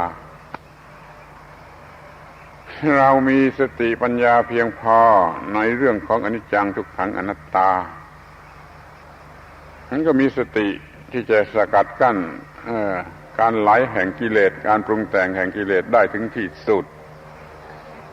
อย่างนี้เรียกว่าฝึกจิตโดยอาศัยสิ่งคือธรรมะแปลว่าสิ่งทุกสิ่งนี่ได้แล้วไม่ว่าปัญหาอะไรจะเกิดขึ้นที่ทำให้เราโง่ไม่รู้จักอนิจจังทุกขังอนัตตาเนี่ยต่อไปนี้เราก็ฉลาดถ้าเรามีความรู้เรื่องอนิจจังทุกขังอนัตตาพอแล้วเราก็จะฉลาดเราจะไม่ร้องไห้เหมือนที่เขาร้องไห้กันโดยมากเพราะมีอะไรมันเปลี่ยนแปลงไปไม่ตรงกับความต้องการเราจะหัวเราะยินดีเหมือนกับคนบ้าเมื่อมันได้ตามต้องการมันจะยินดีเหมือนกับคนบ้าเมื่อได้ตามต้องการมันจะยินร้ายเหมือนกับคนบ้าเมื่อไม่ได้ตามต้องการเพราะมันขาดความรู้เรื่องอนิจจังทุกขังอนัตตา หรือจะสรุปให้สั้นที่สุดก็เรียกว่าตถาตาแปลว่าเช่นนั่นเองอนิจจังอนิจจตาแปลว่าไม่เที่ยงทุกขตาแปลว่าเป็นทุกข์อนัตตาแปลความไม่ใช่ตนรวมความแล้วคือมันเป็นเช่นนั่นเองเรามีความรู้เรื่องเช่นนั่นเองเพียงพออะไรเข้ามาสติมันมีมาทันควันบอกให้รู้ว่าเช่นนั่นเองรูปสวยเข้ามาทางตาในความเป็นเช่นนั้นเองมันออกรับเสร็จแล้วมันไม่หลงในความสวยรูปไม่สวยเข้ามาทางตาในความรู้เรื่องเช่นนั้นเองนะสติมันเอามาแล้วมาคอยต้อนรับอยู่มันเช่นนั้นเองมันก็ละได้หมดจะเข้ามาทางตาทางหูทางจมูกทางลิ้นทางกายทางใจกี่ทางก็ตามใจจะมาในรูปให้น่ารักก็ตามใจจะมาในรูปให้น่าเกลียดน่าโกรธก็ตามใจมันเอาเช่นนั้นเองไล่กลับไปหมดเลยนี่ผลของสติและปัญญามีผลว่าเป็นผู้มีสติสติมาสัมปชาโนวินัยโลเกอภิชฌาโทมนัสสังมีสติสัมปชัญญะนำออกเสียได้ซึ่งอภิชฌาและโทมนัสในโลกทั้งปวงในโลกทั้งปวงเนี่ยมันไม่มีอะไรนอกจากของสองสิ่งคือพวกหนึ่งมาทำให้หลงรักพวกหนึ่งมาทำให้หลงเกลียดทั้งนั้นเลยรวมแล้วมันเหลือเท่านั้นเดี๋ยวนี้สติก็มากพอปัญญาก็มากพอไอ้ความน่ารักหรือน่าเกลียดมันก็หมดความหมายกลายเป็นเช่นนั่นเองไปหมดนี่สำเร็จได้โดยธรรมานุปัสสนาสติปัฏฐานจะเห็นอนิจจังและจะเกิดวิราคะคลายความยึดมั่นถือมั่นในสิ่งเหล่านั้นจะเกิดนิโรธะดับไปเสียได้ซึ่งความยึดมั่นถือมั่นจะเกิดปฏินิสสักขะโยนกลับคืนไปให้ธรรมชาติไม่มาหลงรักไม่มัวหลงรักหลงเกลียดอยู่นี่คือผลสูงสุดของไอ้สติในอันดับสุดท้ายคือธรรมานุปัสสนาสติปัฏฐานท่านเรียกสิ่งสี่อย่างนี้ว่าสติปัฏฐานหรืออนุปัสสนาสติปัฏฐานเป็นเครื่องตั้งสติเพื่อให้เห็นตามที่เป็นจริงเป็นฐานที่ตั้งแห่งสติเพื่อให้เห็นตามที่เป็นจริงมีอยู่สี่อย่างคือร่างกายคือเวทนาคือจิตและคือธรรมะพระพุทธเจ้าท่านเลือกสิ่งสูงสุดนี้มาเป็นฐานที่ตั้งแห่งการฝึกสติมีความหมายครอบคลุมหมดตั้งแต่ต่ำที่สุดถึงสูงที่สุดเป็นเรื่องโลกก็ได้เป็นเรื่องธรรมะโลกุตระก็ได้ถ้ามีสติไม่ทำผิดในเรื่องสี่เรื่องนี้คือกายเวทนาจิตธรรมแล้วปัญหาก็ไม่เกิดเราจงสนใจบทเรียนที่ฝึกสติคือสติปัฏฐานสี่และให้สนใจในรูปแบบที่ใช้ปฏิบัติได้ดับทุกข์ได้จริงไม่ใช่ทำเป็นพิธีรีตองออกท่าออกทางเก้ๆกังๆเหมือนคนละเมอนี่ป่วยก้าน มันพิสูจน์ว่าถูกจริงก็คือดับทุกข์ได้ถ้ามันดับทุกข์ไม่ได้มันก็ไม่ถูกมันก็ไม่จริงขอให้พิสูจน์ตรงที่มันดับทุกข์ได้คุณลองไปปฏิบัติดูแล้วมันดับทุกข์ได้นั่นแหละถูกนะไม่ต้องเชื่ออาจารย์ก็ได้อาจารย์นั่นไม่ใช่ไว้ใจได้ทุกคนหลอกลวงคนก็เก่งแต่ว่าไอ้ความถูกต้องที่มันดับทุกข์ได้เนี่ยมันไม่หลอกใครหรอกถ้ามันพิสูจน์ไอ้ความดับทุกข์ได้แล้วมันก็ถูกแน่ระบบนั้นถูกแน่การปฏิบัตินั้นถูกแน่ด้วยอำนาจของการปฏิบัตินั่นเองซึ่งสรุปแล้วมันก็เหลือแต่สตินี่เรื่องปฏิบัตินี่มันไม่มีอะไรนอกจากการพัฒนาสติมีฐานที่ตั้งแห่งการพัฒนาก็คือกายเวทนาจิตธรรมสี่อย่างนี้นี่เป็นพระบาลีจากพระพุทธโอษฐ์ที่นี่แบบฝึกสติอย่างอื่นนอกพระบาลีนอกพระพุทธโอษฐ์ก็ยังมีอีกมากนะอย่างเช่นอนุสติ10อนุสติระลึกตามพระพุทธระลึกตามพระธรรมระลึกตามพระสงฆ์ระลึกตามศีลระลึกตามทานระลึกตามสวรรค์ระลึกตามความตายระลึกกายคตาระลึกเทวดาบ้าเลย แล้วก็ระลึกถึงอุปสมาแล้วก็ข้อสุดท้ายก็มีอานาปานสติเหมือนกันไม่กล้าทิ้งของพระพุทธเจ้าแต่เอามาใส่ว่าจะเพียงชื่ออธิบายไม่รู้เรื่องนิดเดียวอนุสติ10เป็นเรื่องนอกพระไตรปิฎกในพวกกรรมฐาน40ที่มันปรุงขึ้นทีหลังมีคำว่าอานาปานสติสักแต่ว่าชื่อคำอธิบายไม่เหมือนกับในอานาปานสติสูตรหรือไม่เหมือนหรือไม่สมบูรณ์เหมือนในมหาสติปัฏฐานสูตรนั้นเลิกพูดก็ได้ไอ้เรื่องสตินอกบาลีเอาสติในบาลีแท้ๆคือสติปัฏฐาน4ตามแบบแห่งอานาปานสติสูตรมันครบถ้วนไปศึกษาเข้าใจเพียงพอแล้วลงมือปฏิบัติแล้วจะรู้นั่นจะเริ่มรู้ก้าวหน้าไปจนครบนี่เรียกว่าสติมันมีอาการที่ทำให้เราเหมือนกับคนตื่นยิ่งขึ้นถ้าไม่ฉะนั้นมันจะเหมือนกันหลับเรียกชื่ออย่างหนึ่งว่าอัปปมาว่าประมาทะแปลว่าประมาทคือหลับและตายถ้ามีสติเรียกว่าอัปปมาทะไม่ประมาทคือตื่นและไม่ตายถ้ามีสติก็ไม่ตายถ้าไม่มีสติก็ต้องตายในทางร่างกายก็ถูกรถชนตายก็ได้ตายในทางจิตใจคือกิเลสครอบงำย่ำยีเป็นทุกข์เป็นตกนรกหมกไหม้ทั้งเป็นอยู่ตลอดเวลาอย่างนี้ก็เรียกว่าตายเหมือนกันแหละถ้ามีสติก็ไม่ตายนะถ้าไม่มีสติก็ต้องตายแม้ที่สุดแต่มันเดินชนต้นไม้มันเดินตกล่องมันตกกระไดเลยต่างๆนานาที่มันจะตายในทางร่างกายซึ่งมันไม่ควรเลย ถ้ามีสติไม่ตายทั้งทางกายและทางจิตนี่จึงเห็นว่าสติเรื่องเดียวเป็นเรื่องทั้งหมดที่จะดับทุกข์ได้ถ้าจะแยกออกไปเป็นศีลสมาธิปัญญาหรือเป็นมรรค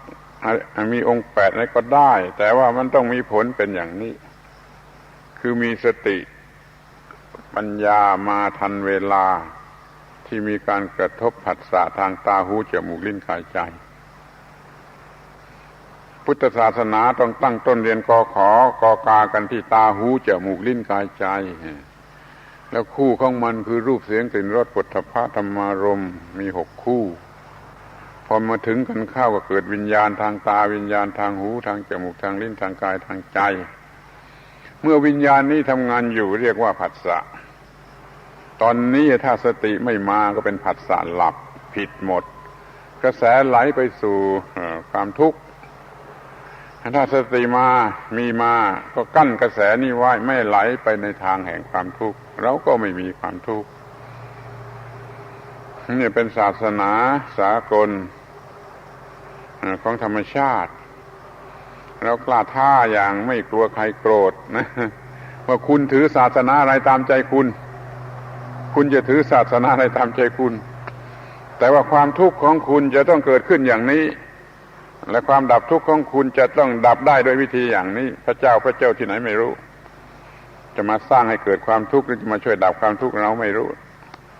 ถ้าจะให้พระเจ้าเป็นกฎของธรรมะแล้วก็ได้ความทุกข์จะต้องเกิดขึ้นอย่างนี้คือโง่เมื่อมีผัสสะ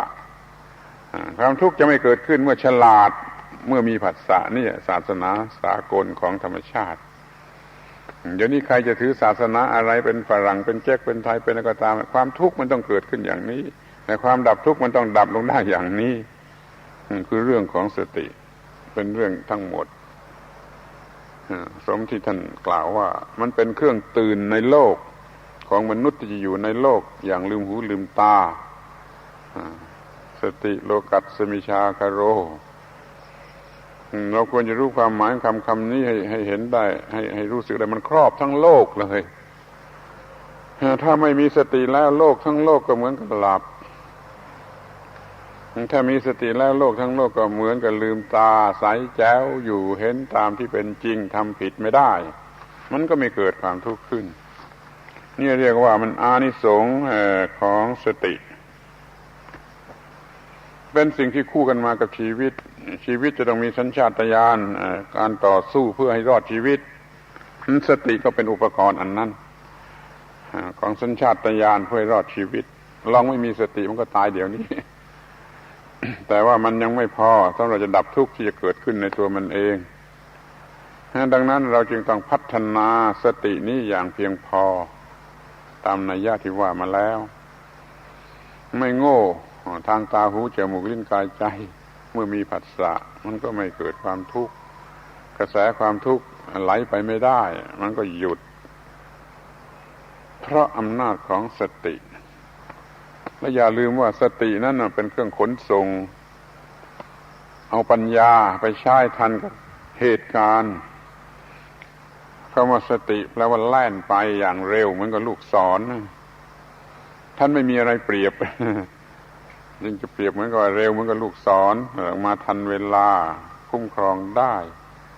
แม้ว่าไอ้กระแสกิเลสนั้นจะไหลเร็วเหมือนสายฟ้าแลบ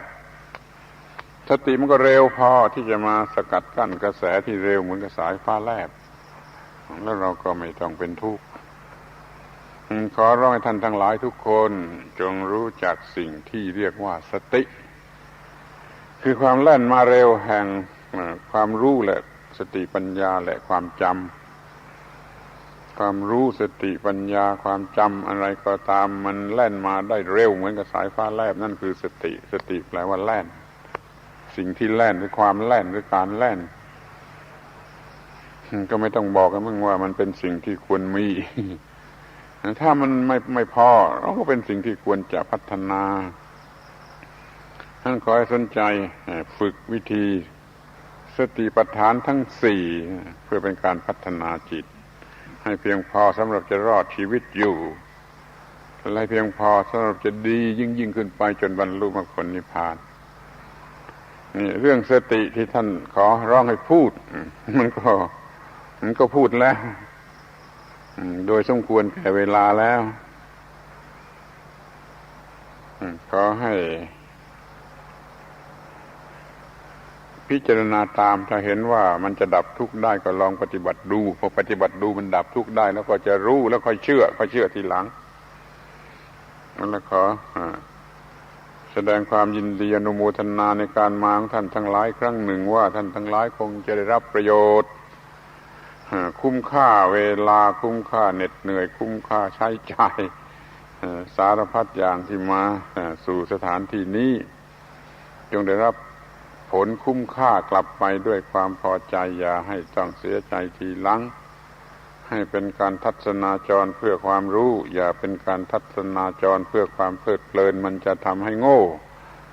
ถ้าเป็นการทัศนาจรเพื่อความรู้มันจะทำให้ฉลาดมีประโยชน์ในการก้าวหน้าของชีวิตมีความเป็นผาสุกอยู่ทุกทิพาราตรีการเทินเวลาเหลืออยู่บ้างใครจะถามปัญหาบ้างก็ได้เท่าที่มีเวลาเหลืออยู่บ้างมีไหมนั่นไมโครโฟนวางอยู่นั่นใครจะถามปัญหาอะไรบ้างที่ยังเหลืออยู่ไม่ได้ยิน ถามยังไงไม่ได้ยินท่านอาจารย์นะคะว่าการฝึกสติที่น่าจะได้ผลมากที่สุดจะทำได้ด้วยวิธีไหนบ้างคะเพราะว่าเท่าที่ท่านอาจารย์ได้กล่าวมาหนูรู้สึกว่าเป็นประโยชน์นะคะการฝึกสติแต่ไม่ทราบว่าจะทำได้ยังไงบ้างค่ะมันแบบฉบับโดยรายละเอียดมีอยู่แล้วไม่มีเวลาจะพูดพอถ้างั้นคู่มืออานาปานสติมันมีอยู่แล้วไปอ่านเอาเองมีเป็นรวมเล่มเป็นหนังสือไปแล้วใช่ไหมคะเขาว่ายังไงมีรวมเล่มไว้ในหนังสือแล้วไปหาเองสิมีแหละได้บรรยายอานาปานสติโดยรายละเอียดเนี่ยไม่น้อยกว่า10แบบย่อๆแบบไม่ค่อยย่อแบบกลางๆแบบสมบูรณ์ที่สุดแบบปกเล่มปกดำหนาเท่านี้นั่นสมบูรณ์ที่สุดแล้วปกเขียวๆอธิบายแก่นักศึกษานั่นก็ค่อยยังชั่วน้อยแล้วเล่มเล็กๆๆอีกหลายชุดหลายเล่มที่นายสวัยเข้าไปพิมพ์นั่นน่ะ มีอยู่หลายชุดรวมอยู่ในเล่มเล็กๆใจความของมันก็คือว่าให้จิตของเราสัมผัสกับกายลมหายใจน่ะสติกำหนดที่ลมหายใจรู้จักลมหายใจดีว่าลมหายใจหยาบความหยาบของร่างกายเนื้อก็มีลมหายใจละเอียดความละเอียดของร่างกายเนื้อนี่ก็มีมันเนื่องกันอย่างนี้ร่างกายลมหายใจปรุงแต่งร่างกายเนื้อนี่อยู่เสมอเราบังคับให้สงบได้โดยทางบังคับลมหายใจนั้นเมื่อลมหายใจนั้นมันสงบแล้วมันก็ทำให้ร่างกายนี้สงบระงับมันก็มีความเป็นสมาธิเรียกว่าทำลมหายใจให้สงบระงับได้ทำกายสังขารให้สงบระงับได้มันก็เป็นสมาธินี่คือหมวดที่หนึ่งเรื่องกายทีนี้เมื่อเป็นสมาธิแล้วในสมาธินั้นมันมีองค์ประกอบคือปีติและสุขก็กำหนดที่ปีติและสุขนั่นอยู่ตลอดเวลาจนเห็นว่าโอ้ไอ้นี่มันปรุงแต่งความคิดคือจิตถ้าบังคับได้ก็คือบังคับจิตได้นั่นเองเขาจึงฝึกฝนการบังคับความสุขหรือปีติคือเวทนานั้นนี่หมวดที่สองเมื่อบังคับจิตตสังขารได้ก็คือบังคับจิตได้ในหมวดที่สามจึงรู้จักจิตบังคับจิตให้ยินดีบังคับจิตให้ตั้งมั่นบังคับจิตให้ปล่อยนี่คือหมวดที่สี่เมื่อจิตอยู่ในอำนาจเราอย่างนี้แล้วใช่จิตกำหนดอนิจจังทุกขังอนัตตาของสิ่งทั้งปวงที่มันมาปรากฏในจิตจนมันคลายความยึดถือในสิ่งทั้งปวงจนดับความยึดถือในสิ่งทั้งปวงจนรู้ว่าเดี๋ยวนี้เราไม่มีความยึดถือแล้วนี่หมวดที่สี่จบใจความมีอย่างนี้รายละเอียดต้องไปหาอ่านดูเพราะว่าทำอย่างไรนะแล้วก็ลองทำดูก็จะรู้ต้องทำจึงจะรู้ไม่ใช่อ่านอย่างเดียวจะพออ่านพอรู้วิธีทำแล้วก็ทำแล้วมันจะรู้ว่ามันเป็นอย่างไรมันต้องทำด้วยจิตให้เกิดความรู้สึกแล้วรู้สึกอยู่ในจิตที่รู้สึกก็เรียกว่ารู้นี่คือความรู้เกิดญาณความรู้ในทุกๆสิ่งที่ได้ผ่านไปทำอย่างไรพูดกันมาเป็นชั่วโมงแล้วก็ไม่มีประโยชน์ล่ะไปอ่านดูพอสมควรแล้วทำดูเลยแล้วรู้ไปตามลำดับรู้ไปตามลำดับรู้ไปตามลำดับอย่างนี้ดีกว่าแล้วอย่าท้อถอยซะง่ายๆพอไปทำข้ามันไม่ได้ล่ะกล้าบอกให้ล่วงหน้าพอไปทำข้ามันไม่ได้ล่ะต้องทำอีกไม่ได้ก็ทำอีกไม่ได้ก็ทำอีกจนมันได้มันจะต้องไม่ได้หลายครั้งหลายหนเหมือนกับหัดพายเรือนั่นแหละลองไปหัดพายเรือดูสิมันไม่ได้แล้วมันเทไปเทมาแต่ถ้าหัดทุกวันมันก็ค่อยพายเรือได้บังคับเรือได้บังคับจิตก็เหมือนกันหรือว่าขี่รถจักรยานเนี่ยขึ้นมันล้มแล้วขึ้นขี่มันก็ล้มเลยจนมันไม่ค่อยล้มจนมันไม่ล้มจนมันขี่ได้นั่นแหละอย่างเดียวกันเรื่องบังคับจิตเป็นอย่างนั้นนี่พอไปทำก็ไม่ได้เลิกเราไม่มีวาสนาทำไม่ได้แล้วเลิกก็เลยไม่ต้องทำกันมันต้องอดทนเราทำไม่รู้กี่สิบครั้งแล้วจนมันได้เอาปัญหาอื่นที หมดปัญหาเป็นผู้รู้หมดแล้วเดี๋ยวนี้เป็นผู้รู้หมดแล้วคือไม่มีปัญหาแล้วมันมีคำที่ตรัสว่าเห็นกายในกายเห็นจิตเห็นเวทนาในเวทนาเห็นจิตในจิตเห็นธรรมในธรรมนี่รายละเอียดยังไงคือเห็นในที่มันมีอยู่จริงเห็นกายต้องมันมีกายอยู่จริงเห็นเวทนาก็ต้องเห็นเวทนาที่มีอยู่จริงจึงพูดว่าเห็นกายในกายเห็นเวทนาในเวทนาในเวลานั้นต้องมีกายอยู่จริงๆแล้วดูเข้าไปที่กายแล้วก็เห็นกายในกายมีเวทนาอยู่จริงดูที่เวทนาเห็นเวทนาในเวทนาต้องมีสิ่งนั้นอยู่จริงๆจึงใช้คำว่าอย่างนั้นเห็นกายในกายเห็นเวทนาในเวทนาเห็นจิตในจิตเห็นธรรมในธรรม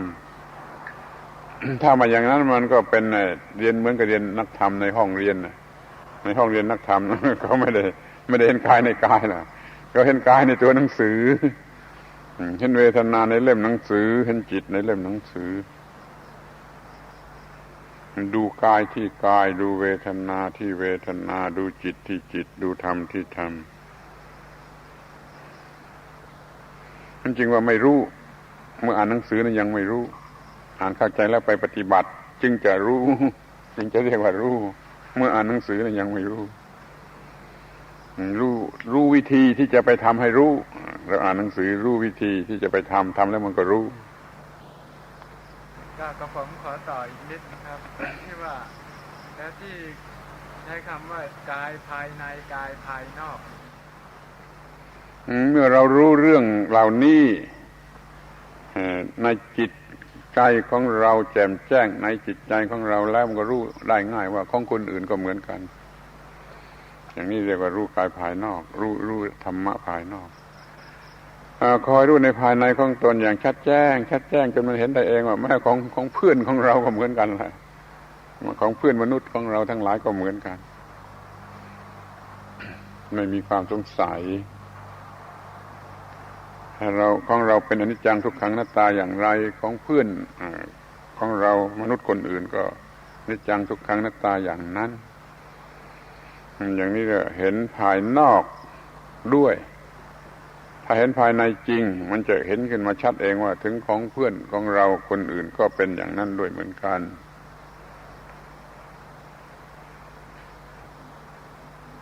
ราคะโทสะโมหะของเราเป็นอย่างไรของเพื่อนคนอื่นก็เป็นอย่างนั้นเหมือนกันที่พูดวันนี้มันเพียงแต่หัวข้อรายละเอียดต้องไปย่อยไปแยกแยะพิจารณากันอีกด้วยตนเองให้เข้าใจไม่ต้องไปนั่นดูเองคือสติเนี่ยนะคะในการฝึกสมถกรรมฐานกับสติในการฝึกวิปัสสนากรรมฐานนี่คือสติตัวเดียวกันไหมแล้วก็การฝึกสติในชีวิตประจำวันเนี่ยเป็นตัวเดียวกันใช่หรือไม่สติอย่างสมถะก็คือเพียงกำหนดอารมณ์สติในวิปัสสนาคือกำหนดลักษณะหรือธรรมลักษณะสติในระบบสมถะหรือสมาธิกำหนดอารมณ์นั้นๆให้อยู่กับจิตเท่านั้นเองถ้าในระบบวิปัสสนาก็กำหนดที่ลักษณะหรือธรรมลักษณะของสิ่งต่างๆเช่นความเป็นอนิจจังทุกขังอนัตตาเป็นต้นดังนั้นมันก็ต่างกันที่ว่าฝึกในชีวิตประจำวันจะฝึก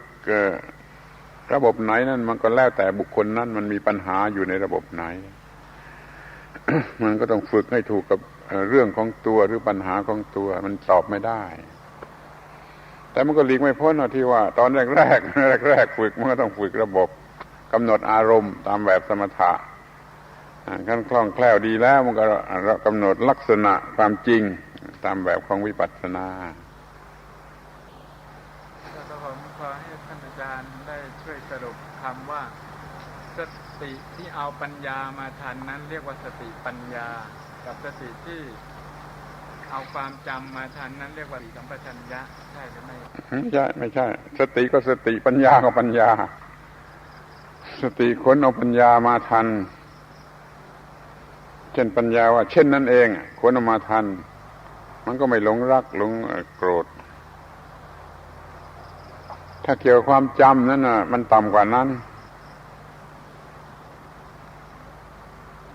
เกี่ยวกับปฏิบัติเพื่อตัดกิเลสแล้วก็ต้องค้นเอาปัญญามาทัน ค้นเอาความจำมาทันว่าให้เด็กๆสอบไล่ในโรงเรียนเพราะว่านักปฏิบัติตัดกิเลสนั้นมันไม่เกี่ยวกับความจำมันเกี่ยวกับความรู้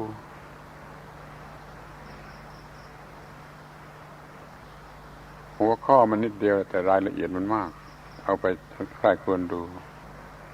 แม้แต่เพียงขี้ลืมวางของไว้ตรงไหนต้องหาไม่ถูกนี่ก็แย่มากเลยคือมันไม่มีสติแม้แต่ในสติชั้นต่ำๆแต่ก็ควรฝึกเหมือนกันนะถ้ามันไม่มีนะเป็นขี้ลืมอย่างนี้เขาฝึกสติหน่อยก่อนแต่ที่เราจะวางของพอเราวางของเราก็ทำภาพการวางของนี่ให้ประทับตาประทับใจประทับอะไรว่ามันวางอยู่อย่างนี้ ที่นี่ถ้าทำสติอย่างนี้เสียก่อนเมื่อวางของแล้วมันก็ไม่ค่อยลืมมันก็จะนึกได้ว่าวางไว้ที่ตรงไหนพอนึกว่าวางไว้ตรงไหนก็วิ่งมาเอาได้ถูกทันทีแต่ถ้าเมื่อวางอย่างเคลิ้มๆไม่ได้กำหนดว่าวางที่ไหนวางอย่างไรแล้วก็มันก็ลืมได้แหละไม่รู้วางที่ไหน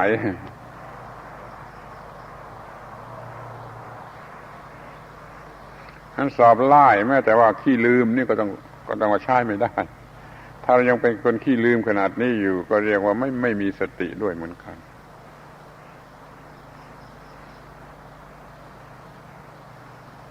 บางคนทำช้ามีสติพอทำเร็วหน่อยทำไม่ได้ลืม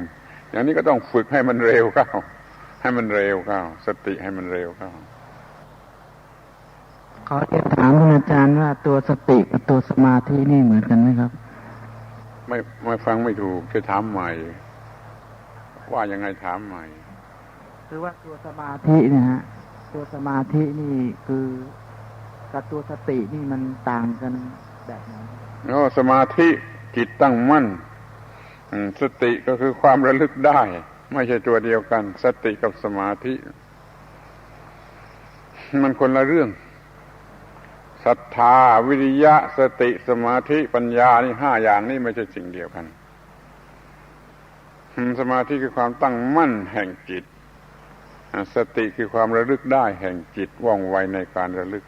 คือการแล่นไปด้วยความรู้เอาปัญญาไปแก้ปัญหาที่มันเกิดเรื่องถ้าเราฝึกอานาปานสติขั้นแรกนี่มันจะเป็นการฝึกพร้อมกันไปทั้ง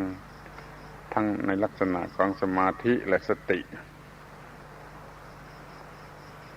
ฝึกสติให้กำหนดอารมณ์นี่ฝึกสติพอจิตตั้งมั่นในอารมณ์นี่มันเป็นสมาธิมีลักษณะแห่งสมาธิถ้ามันรู้สึกต่ออารมณ์ก็มีลักษณะแห่งปัญญามันแล้วแต่จะมองกันในแง่ไหนความเพียรในขณะนั้นเป็นวิริยะ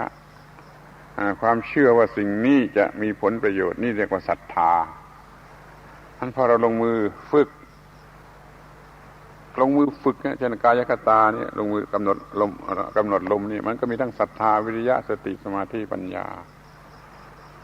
ต้องทำให้กลมกลืนสม่ำเสมอกันทั้ง5อย่างอันไหนหย่อนต้องเพิ่มนี่ก็เรียกว่าทำให้อินทรีย์มันสมดุลให้มันครบถ้วนให้มันพร้อมเพรียง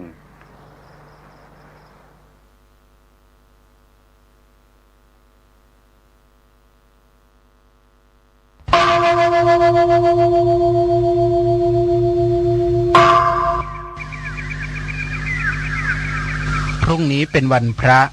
ขอเชิญลดละอบายมุขทำจิตใจให้สงบสะอาดปราศจากสิ่งเศร้าหมองทั้งปวงเข้าวัดฟังธรรมแล้วไหว้พระสวดมนต์ตามสมควร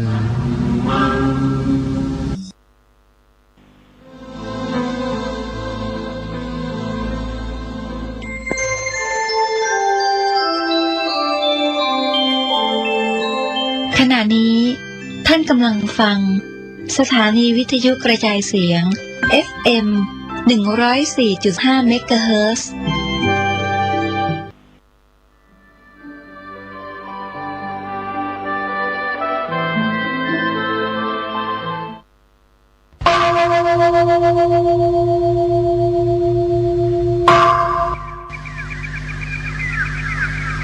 พรุ่งนี้เป็นวันพระขอเชิญลดละอบายมุขทำจิตใจให้สงบสะอาดปราศจากสิ่งเศร้าหมองทั้งปวงเข้าวัดฟังธรรมแล้วไหว้พระสวดมนต์ตามสมควร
ท่านกำลังติดตามรับฟังสถานีวิทยุกระจายเสียงพระพุทธศาสนาแห่งชาติและสังคมคลื่นเพื่อการศึกษาพระพุทธศาสนาและวัฒนธรรมระบบ FM 104.5 เมกะเฮิรตซ์รายการต่อไปเป็นรายการคดีโลกคดีธรรม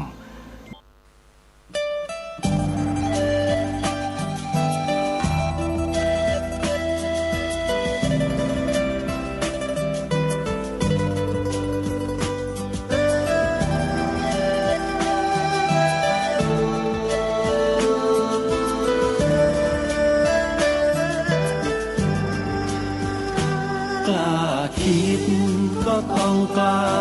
ทำอย่ากลัวถ้าทำความดีเร่งศึกษาปัญหาให้ทันท่วงทีเมืองไทยจะพัฒนากว่านี้รายการดีคดีโลกคดีธรรมขอรำพันบรรยายความคิดเครื่องหมายแห่งสีทั้งสามงามถนัด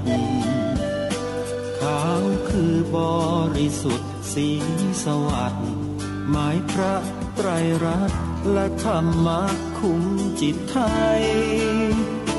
แดงคือโลหิตเราใสซึ่งยอมสละได้เพื่อรักษาชาติศาสนาน้ำเงินคือสีโสภาอันจอมประชาถ้าโปรดเป็นของส่วนองค์จัดริ้วเข้าเป็นไตรรงค์จึงเป็นสีธงที่รักแห่งเราชาวไทยทหารอวตารนำไปยงยุทธวิชัยวิชิตก็ชูเกียรติสยามประเทศไทยที่เจริญมั่นคงมาได้จนถึงทุกวันนี้มิได้เกิดขึ้นจากความหวาดกลัวอย่างคลาดเขลาแต่บรรพบุรุษไทยของเราทุกยุคทุกสมัย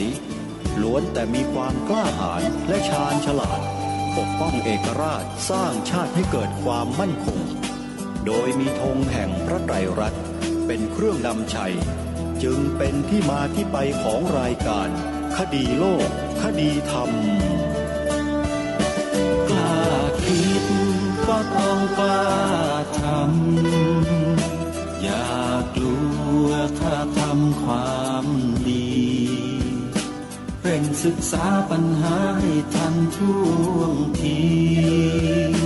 เมืองไทยจะพัฒนา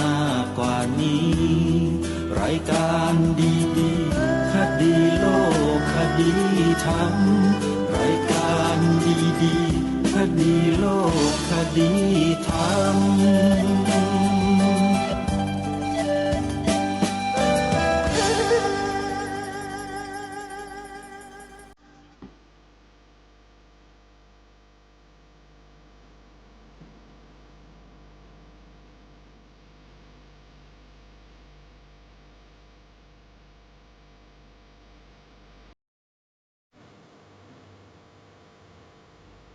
ขอ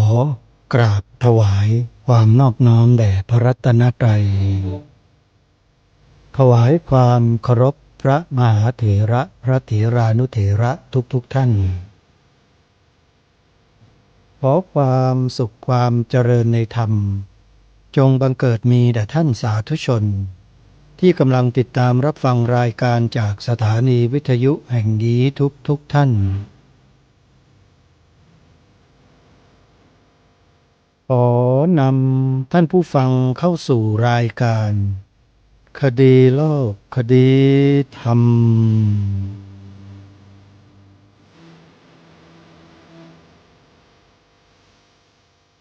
พบกันวันนี้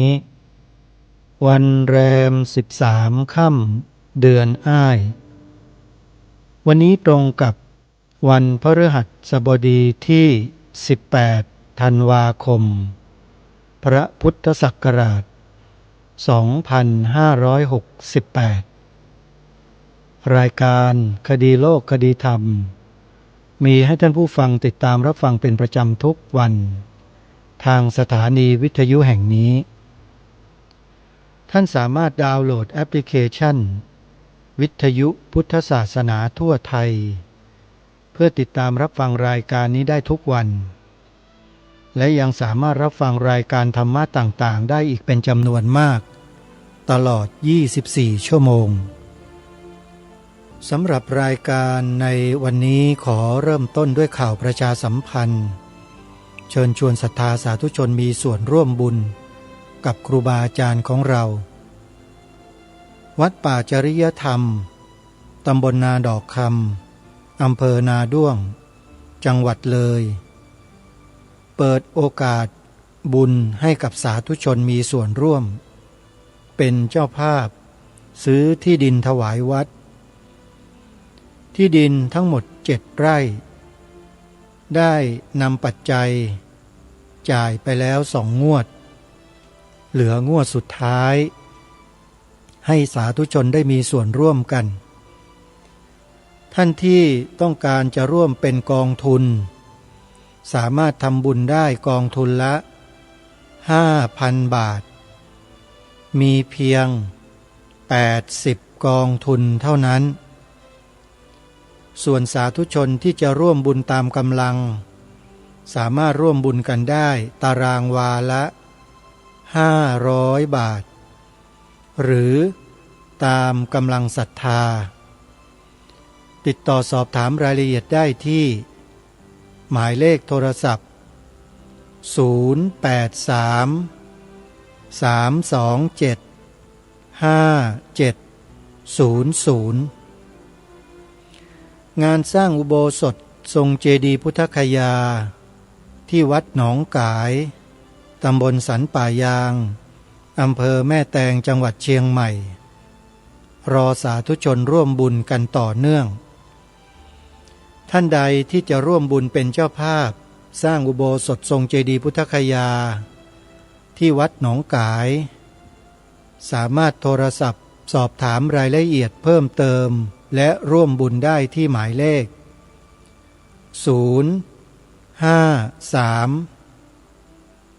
374